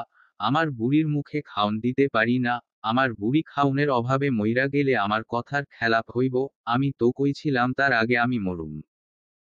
আমি আমার বুড়িরে অনেক ভালোবাসি বাবা। আমার বুড়ির জন্য আমারে কয়ডা টেহা দিবা বাবা। দোয়া করুম বাবা। 2 হাত তুইল্লা দোয়া করুম। একে একে সবার কথা শুনে তানজিল নিঃশ্বাস নিল, অথচ তার শান্ত শ্বাস দীর্ঘশ্বাস হয়ে ছিটকে বেরোলো খোলা আকাশের বুকে। ভেতরকার চাপা যন্ত্রণা মিশে গেল শীতল বাতাসে। চোখ বন্ধ করে নিজের সাথে এই মানুষগুলোর অবস্থানের কথা চিন্তা করল। মহান আল্লাহ তায়ালার দয়ায় তারা তো সুস্থ আছে, দুবেলা ঠিকঠাক খেতে পারছে, একটা নিরাপদ জায়গায় থাকতে পারছে। অথচ এই মানুষগুলো, তাদের না আছে সুস্থ শরীর, না আছে খাবার, না আছে সুরক্ষিত বাসস্থল। তানজিল এক মুহূর্তের জন্য অনুভব করল আল্লাহ তায়ালার দেওয়া অসীম নেয়ামত, একটা সুস্থ শরীর। এই মুহূর্তে একটা সুস্থ শরীর যার আছে সেই বুঝবে এই সুস্থতার মূল্য কতটা। এই যে তানজিল হাড়ে হাড়ে টের পাচ্ছে, আজ যদি একটা গাছ তার উপর ভেঙে পড়ত, যদি সেও পঙ্গু বা লাশ হয়ে ফিরত তার শ্যামকালো বধূর কাছে, তখন তখন কি হতো? তার শ্যামার গর্ভে বেড়ে ওঠা তার ছোট্ট অস্তিত্ব, সবকিছুর পরিণতি তো এর চেয়েও বেশি দুর্বিষহ ভয়ঙ্কর হতে পারত। তানজিলের ভেতরটা কেমন ছটপট করে উঠল, হৃৎপিণ্ডটা লাফাতে শুরু করল অনবরত। তানজিল ব্যস্ত হাতে তার মানিব্যাগ হাতে নিল। কেশ টাকা তেমন নেই, সবগুলো মানুষের একদিন চলবে হয়তো ভালোভাবে। তানজিল দেরি না করে ওই টাকাগুলোই সবার মাঝে ভাগ করে দিল, সবাইকে আশ্বস্ত করার জন্য বলল, চিন্তা করবেন না আপনারা, আপাতত এই টাকাটা দিয়ে কালকের দিনটা চালিয়ে নিন, আমি আপনাদের জন্য খাবার নিয়ে আসব। তানজিল ছোট বাচ্চাটিকে কোলে তুলে নিল, একটু আদর করে জিজ্ঞেস করল, নাম কি তোমার? রাফি। তানজিল মুচকি হাসল, নিজের অধর ছোঁয়ালো রাফির কপালে, তারপর টাকার চকচকে নোটগুলো হাতে দিয়ে বলল, এগুলো দিয়ে যেমন চায় কিনে খাবে কেমন? তোমার মতো আমারও একটা ছোট্ট মামুনি আসবে, তার জন্য দোয়া করবে তো। বাচ্চাটি টাকা পেয়ে খিলখিল হাসল, দুই হাত দুই দিকে মেলে দিয়ে বলল, এতগুলো দোয়া তরব, এতগুলো দোয়া করব। বাচ্চাটিকে আদর করে কোল থেকে নামিয়ে দিয়ে ফিরে যাওয়ার জন্য উদ্যত হলো তানজিল। টিনের বেড়া পেরিয়ে গিয়ে গাড়ির দরজা খুলতেই পেছনে থেকে দৌড়ে গিয়ে তার হাতটা আঁকড়ে ধরে বাচ্চা ছেলেটি। তানজিল পেছনে তাকিয়ে স্মিথ হাসল, বাচ্চাটির দিকে তাকিয়ে বলল, কিছু বলবে? রাফি চিকন কণ্ঠে বলে, আবাল আছবে তো ছাড়। তানজিল বাচ্চাটির হাত ছাড়িয়ে নিতে নিতে বলল, আসবো, তোমার জন্য অনেক খাবার নিয়ে আসবো আবার। রাফি ছাড়ল না তানজিলের হাত, বরং আরেকটু শক্ত করে ধরতে চাইল। তানজিল কিঞ্চিত ভ্রু গুটিয়ে জিজ্ঞেস করল, আরো কিছু চাই নাকি? বাচ্চাটি উপর নিচ মাথা নাড়ালো। তানজিল জিজ্ঞেস করল, কি চাই শুনি? বাচ্চাটা হাত দিয়ে ইশারা করে বলল, এত বছর, একটু বসো। তানজিল শুনল রাফির আবদার, ধীরে ধীরে বসল রাফির সামনে। তানজিল বসতেই বাচ্চাটি টুপ করে চুমু খেলো তানজিলের গালে, খিলখিল করে হাসতে হাসতে বলল, তুমি খুব ভালো। বাড়ি ফিরেছে তানজিল, এসেছে পর্যন্ত দুহাতে সুমার কোমর আঁকড়ে ধরে শুয়ে আছে সুমার কোলের উপর। সুমা ধীরে ধীরে তার কোমল হাতে বিলি কেটে দিচ্ছে তানজিলের চুলে। তানজিল চোখ বন্ধ করে আছে, নিঃশব্দে ভাবছে একটু আগের ভয়ঙ্কর অভিজ্ঞতার কথা। তানজিলের অস্বাভাবিকতা খেয়াল করে সুমাও কিছু জিজ্ঞেস করেনি, চুপচাপ তানজিলকে সময় দিয়েছে, কারণ সে বুঝতে পেরেছে নিশ্চয়ই তানজিল কোন বিষয় নিয়ে ভেতরে ভেতরে দ্বিধা দ্বন্দ্বে ভুগছে। প্রায় অনেকক্ষণ নীরবতা কাটিয়ে তানজিল মুখ খুলল এবার, কণ্ঠনালীর মিলন ঘটিয়ে ডাকল সুমাকে। শ্যামা, হু, ভাবছি বন্যায় বিপর্যস্ত অসহায় মানুষগুলোর জন্য খাবারের ব্যবস্থা করব। কথাটা বলতে গিয়ে ভীষণ অস্বস্তি অনুভব করল তানজিল। এক একটি শব্দের ভার কয়েক লক্ষ টন ওজনের চেয়েও ভারী মনে হলো তার কাছে, যেন শব্দগুলো উচ্চারণ করার সময় খড়খড়ে জিভের আগা খসে যাচ্ছিল তার। তানজিলের অদ্ভুত সিদ্ধান্তে বেশ অবাক হলো সুমা। জীবনে প্রথম সে এই স্বার্থপর মানুষটাকে তার স্বার্থের বাইরে চিন্তা করতে দেখল সুমা। এ শুধু অদ্ভুত নয়, যেন পৃথিবীর অষ্টম আশ্চর্যজনক কিছু শুনল সুমা। নিজেকে ধাতস্থ করার জন্য তড়িৎ জিজ্ঞেস করল, আমি ঠিক শুনলাম? আপনি ঠিক আছেন? নাকি আমার কানে কোন সমস্যা হলো? কি সব ভুল ভালো শুনলাম মনে হলো? সুমার কোল থেকে মাথা তুলে বসল তানজিল, দুহাতে সুমার গাল চেপে ধরে সুমাকে স্থির করে বলল, ভুল শুনোনি তুমি, না তো আমার কিছু হয়েছে, না তো আমি ভুল ভালো কিছু বলছি। সুমা তাড়াহুড়োয় জিজ্ঞেস করল, কি বললেন যেন? আবার বলুন তো। তানজিল চোখ বন্ধ করে নিঃশ্বাস নিয়ে আবার বলল, বন্যায় বিপর্যস্ত অসহায় মানুষগুলোর জন্য খাবারের ব্যবস্থা করতে চাইছি আমি। অসহায় মানুষগুলোকে হেল্প করাটা জরুরি। তানজিলের প্রতিটি শব্দ যেন এক একটি শান্তির দূতের মতো সুমার মনে শীতল স্রোত বইয়ে দিল। সুমা মুচকি হেসে ঠোঁট টিপে বলল, আপনি স্বার্থপর, আপনার দ্বারা সম্ভব নয়, বাদ দিন। তানজিল আরেকটু গভীর আলিঙ্গনে বাঁধল শ্যামাকে, ফিসফিসিয়ে বলল, একটু নিঃস্বার্থ হতে মন চাইছে শ্যামা, স্বার্থপর হতে গিয়ে হাঁপিয়ে উঠেছি। গোটা 4টে দিন না কাটতেই পানির উচ্চ চাপ বাড়ল কয়েক গুণ। ব্যানার্জি বাড়ির নিচতলা পুরোটা পানিতে ডুবে গিয়েছে। সবাই আটকা পড়েছে সেকেন্ড ফ্লোরে, নিচে নামার কোন গতি নেই। মেয়ে মানুষরা আপাতত সেকেন্ড ফ্লোরেই আছে, তবে তানজিল আব্রাহাম সিরাত আর আলভি বসে নেই। তাদেরকে বেরোতে হয়, জীবন টিকিয়ে রাখার জন্য হলেও তাদেরকে বেরোতে হয়, কারণ তাদের উপর তাদের ভালোবাসার মানুষগুলোর জীবন নির্ভর করে আছে। কখনো পাইপ বেয়ে কখনো বা ডুবুরির মতো ডুব দিয়ে তারা বাড়ির বাইরে বেরোচ্ছে খাবারের জন্য। পরিস্থিতি বেশ ভয়াবহ। সবচেয়ে ভয়াবহ হলো খাবারের সংকট, পুরো শহর ডুবে গিয়েছে। সেই সাথে ডুবে গিয়েছে সমস্ত দোকানপাট সহ বড় বড় খাবারের গোডাউনগুলো। মজুদ করা খাবার এখন শেষের পথে। পকেটে টাকা আছে অথচ মূল্যহীন। যেখানে খাবার নেই সেখানে টাকা দিয়ে কিনবে কি? কাগজের টাকাগুলো আজ সত্যি সত্যিই সাদা কাগজের মতো মূল্যহীন। সামান্য একটা প্রাকৃতিক দুর্যোগের মাধ্যমে মহান আল্লাহ তায়ালা চোখে আঙুল দিয়ে দেখিয়ে দিয়েছেন পৃথিবীতে সবাই অসহায়, আল্লাহর কাছে পরাস্ত। আল্লাহ ছাড়া কোন গতি নেই, সামান্য কাগজের টাকার কোন মূল্য নেই। একমাত্র আল্লাহর করুণাতেই বেঁচে থাকা সম্ভব। খবর এসেছে ঢাকা থেকে ত্রাণ সামগ্রী পাঠানো হয়েছে বন্যা কবলিত মানুষের জন্য। আলভি আব্রাহাম সিরাত উপায় না পেয়ে সিদ্ধান্ত নিয়েছে ত্রাণ নিতে যাবে, কিন্তু তানজিল যেতে নারাজ, সে কিছুতেই কারো ভিক্ষার সামগ্রী নিতে পারবে না। সে নিজেকে কিছুতেই এত নিচে নামাতে পারবে না, দরকার পড়লে না খেয়ে থাকবে, তবুও ত্রাণ নেওয়ার কথা ভাবতেই পারে না সে। কোটি কোটি টাকার মালিক, দেশের নামকরা সায়েন্টিস্ট তানজিল তালুকদার শেষে কিনা ত্রাণ নেওয়ার জন্য অন্য কারো দ্বারস্থ হবে? এটা কোনভাবেই সম্ভব নয়। আলভিয়ার আব্রাহামের সাথে এক প্রকার রাগারাগি করে ঘরে এসে বসে আছে তানজিল। রাগে চোখ মুখ লাল হয়ে আছে, হাতের মুঠি শক্ত করে ঘন ঘন নিঃশ্বাস নিচ্ছে কেবল। সুমা তানজিলের দিকে তাকিয়ে মলিন হাসল। তানজিলের রাগটা একটুও চোখে পড়ছে না তার, বরং রাগের পেছনে তানজিলের অসহায়ত্ব ভালো করেই আঁচ করতে পারছে। ডেলিভারির সময় প্রায় ঘনিয়ে এসেছে সুমার, এখন আর স্বাভাবিকভাবে হাঁটতে পারে না, একটু কষ্ট করতে হয়। এক হাত পেটে চেপে ছোট ছোট কদম ফেলে সুমা এগিয়ে এসে দাঁড়ালো তানজিলের কাছে, নীরবে হাত রাখল তানজিলের কাঁধে। নিজের কাঁধে সুমার হাতের স্পর্শ পেয়ে তানজিল এক পলক তাকালো সুমার দিকে, তারপর দৃষ্টি ঘুরালো আবার, গম্ভীর কণ্ঠে জিজ্ঞেস করল, কিছু বলবি? সুমা শুকনো ঢোক গিলে রিনরিনিয়ে বলল, একটা কথা রাখবেন। রাখার মতো হলে ফেলব না। তানজিলের শক্ত জবাব, আপনি ঢাকা চলে যান, আমাদের জন্য এখানে পড়ে থাকবেন না প্লিজ, আপনি তো চাইলেই। এই অবস্থায় তোকে মারার কোন ইচ্ছে আমার নেই, চোখের সামনে থেকে যা। তানজিলের ধমকে দমল না সুমা, ঠোঁট টিপে আবারও বলল, আপনার এই অবস্থা আমি মেনে নিতে পারছি না। আমার এই অবস্থার জন্য আপনি এখানে আটকে আছেন, আমাকে নিয়ে যাওয়ার কথা বাদ দিন, আপনি প্লিজ চলে যান এখান। তানজিল সহ্য করতে পারল না আর, প্রচণ্ড ক্ষুব্ধ হয়ে চেপে ধরল সুমার গলা। এত বেশি বুঝিস কেন তুই? আমি বলেছি আমাকে নিয়ে ভাবতে। আমি নিজেই নিজেকে নিয়ে ভাবি না, তুই কেন ভাবছিস? সুমা ফ্যাস ফ্যাস করে বলল, আপনি ভাবেন না বলেই আমার ভাবতে হচ্ছে। আপনি যেমন আমাকে হারানোর ভয় করেন, আমিও ঠিক তেমন আপনাকে হারানোর ভয় করি। আপনার এত করুণ পরিণতি দেখা সম্ভব হচ্ছে না, আপনার অসহায়ত্ব আমার হৃদয়টা ক্ষতবিক্ষত করে তুলছে।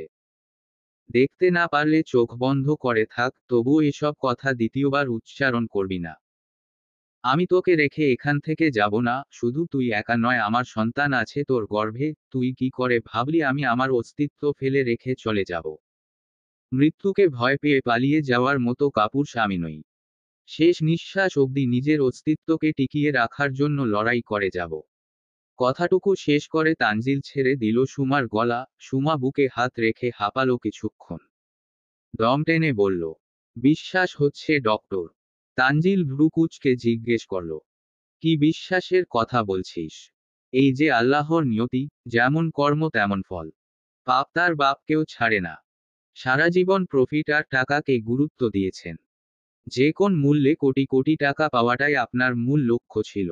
আর আজ সেসব টাকার কোন মূল্য নেই। আপনার কোটি কোটি টাকার ব্যাংক ব্যালেন্স আপনার কোন কাজে এলো না। নিয়তির কাছে আপনি অসহায়। দেশের সুনামখ্যাত সায়েন্টিস্ট ডক্টর তানজিল তালুকদার অনাহারে দিন কাটাচ্ছে।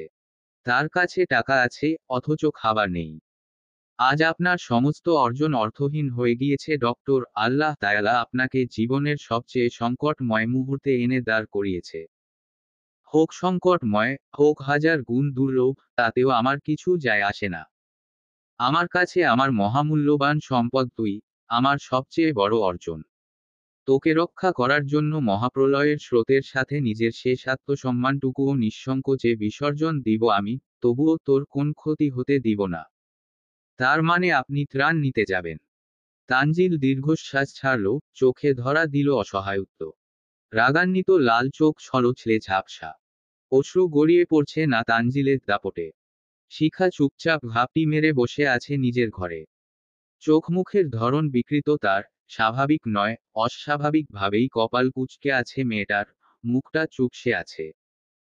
পেটে হাত চেপে ধরে বসে আছে সে, কিছুক্ষণ পর পর ব্যথায় চোখ খিচে বন্ধ করে নিচ্ছে। কাল রাতে পিরিয়ড হয়েছে, আজ সারা বেলা কেটে গিয়ে দুপুর হতে চলেছে, অথচ একটা ন্যাপকিন নেই।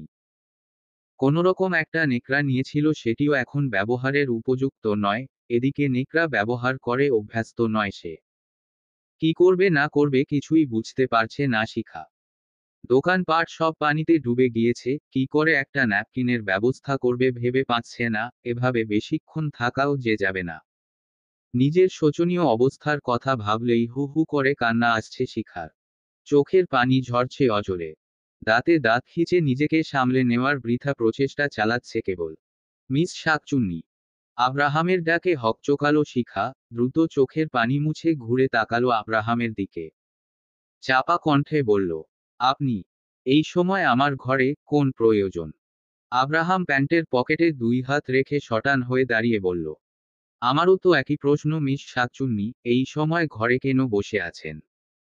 শরীর খারাপ নাকি আপনার? শিখা জিভ দিয়ে ঠোঁট ভেজালো, অস্বস্তিতে নড়বড়ে হয়ে এলো কণ্ঠস্বর। না না, কই কিছু হয়নি তো আমার। আব্রাহাম ভ্রু কুঁচকালো, একটু ঝুঁকে এলো শিখার কাছাকাছি, তীক্ষ্ণ কণ্ঠে বলল, তার মানে তোমার কিছু হয়েছে? কি হয়েছে বলতে পারো? আমি বাহিরে বেরোবো, যদি পারি তো মেডিসিন নিয়ে আসার চেষ্টা করব। না না, কিছু হয়নি, কোন মেডিসিন লাগবে না। ওকে, আসছি আমি তবে। শিখা পেটে হাত চেপে ধরে দাঁতে দাঁত চেপে বলল, আচ্ছা। আব্রাহাম গেল না, আরো কিছুক্ষণ দাঁড়িয়ে রইল নীরবে। সূক্ষ্ম দৃষ্টিতে পরখ করল শিখার গতিবিধি। আব্রাহামকে যেতে না দেখে নিষ্প্রভ তাকালো শিখা, চাপা কণ্ঠে বলল, কিছু বলবেন? Don't mind. Do you need sanitary napkin? I guess you are suffering from period problem. আব্রাহামের কথা শুনে চট করেই কেঁদে উঠল শিখা, ঠোঁট কামড়ে মাথা উপর নিচ করল কেবল। আব্রাহাম স্মিথ হেসে বলল, ডোন্ট ওয়ারি, আমি দেখছি কি করা যায়। আব্রাহাম, আলভি, সিরাত, তানজিল চারজনেই উপস্থিত হয়েছে ত্রাণ বিতরণ করার জায়গায়। কয়েকটা স্পিড বোট আর নৌকা নিয়ে কিছু ব্লগার আর টিকটকাররা এসেছে ত্রাণ বিতরণের জন্য। তারা এগিয়ে যেতেই দেখলো একজন লোক পুরো মুখ ঢেকে দাঁড়িয়ে আছে। লোকটাকে কেমন অদ্ভুত দেখাচ্ছে, চোখগুলো কেমন চেনা চেনা ঠেকলো আলভির। প্রায় অনেকক্ষণ যাবৎ এক ধ্যানে তাকিয়ে রইল লোকটার দিকে। লোকটার চোখ আর শারীরিক গঠন আন্দাজ করেই কৌতূহল বাড়ল আলভির। কৌতূহলী কণ্ঠেই লোকটার মনোযোগ পাওয়ার জন্য বলে উঠল, এক্সকিউজ মি। লোকটা ঘুরে তাকালো আলভির দিকে। আলভিকে দেখেই চোখে মুখে উপচে পড়ল বিস্ময়। তার সাথে দেখা গেল ভয় আর সংকোচের রেশ। দ্রুত নিজেকে আড়াল করার জন্য সরে যেতে চাইল, কিন্তু হতে দিল না আলভি। আবার ডেকে বসল, গুরুজি। লোকটা থ মেরে দাঁড়িয়ে গেল। আলভি এগিয়ে গেল তার দিকে, আবার বলল, আপনি এখানে কেন গুরুজি? আর এভাবে মুখ ঢেকে আছেন কেন? আলভির কথায় চোখের পানি ছেড়ে দিল লোকটা, আহত কণ্ঠে বলল, ত্রাণ নিতে এসেছি বাবা, বন্যায় আটকে গিয়েছি। আমার বৃদ্ধ মা বাবাকে নিয়ে। এখানে এসে দেখি লোকগুলো ত্রাণ দেওয়ার সময় ছবি তুলছে, ভিডিও করছে। মান সম্মান খোয়ানোর ভয়ে 2 দিন এসে ফিরে গিয়েছি, ত্রাণ নেওয়া হয়নি, কিন্তু আজ ফিরে যাওয়া সম্ভব নয়, তাই মুখ ঢেকে নিয়েছি। ওরা ত্রাণ দেওয়ার ভিডিও নেটে আপলোড দিবে। দেশের সেরা সুরের গুরুজিকে ত্রাণ দেওয়ার ভিডিও করতে পারলে তো কথাই নেই। তিলকে তাল বানিয়ে ভিডিও তৈরি করবে ওরা। আমার মান সম্মান ধুলোয় মিশে যাবে বাবা।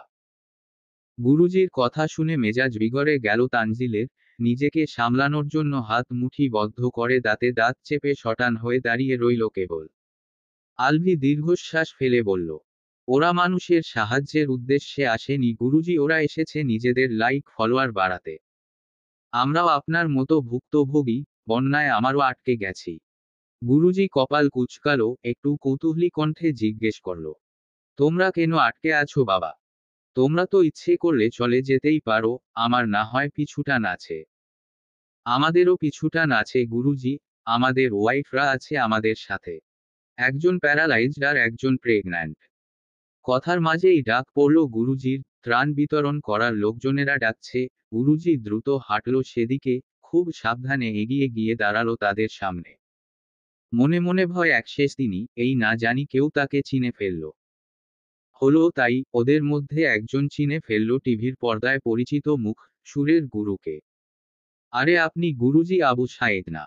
তারপর আরেকজনের উদ্দেশ্যে চেঁচিয়ে বলল, আরে ক্যামেরা এদিকে ঘোরা। বিখ্যাত সুরের গুরু আবু সাইদের এই করুণ পরিণতি সকলের নিকট তুলে ধরতে হবে। সঙ্গে সঙ্গে কয়েকটি মোবাইল আর ক্যামেরা ঘুরে গেল গুরুজির দিকে। আতঙ্কে আর লজ্জায় গুরুজি কেঁদে উঠল এবার। লজ্জায় বন্যার পানিতে ডুবে যেতে ইচ্ছে করছে তার। তানজিল সহ্য করতে পারল না আর মুহূর্তেই হাইপার হয়ে উঠল, এদিক সেদিকে তাকিয়ে হাতে তুলে নিল একটা ভাঙা গাছের ঢাল, ছুটে গিয়ে ক্রোধিত কণ্ঠে চেঁচিয়ে উঠল, মাদারদের বাচ্চারা, ক্যামেরা বন্ধ কর, লাশ ফেলে দেব বলে দিলাম। চলবে। গল্প শ্যামকন্যার প্রেমে। লেখনীতে তাজনিন তায়সিবা। ষষ্ঠ পর্ব। প্রথম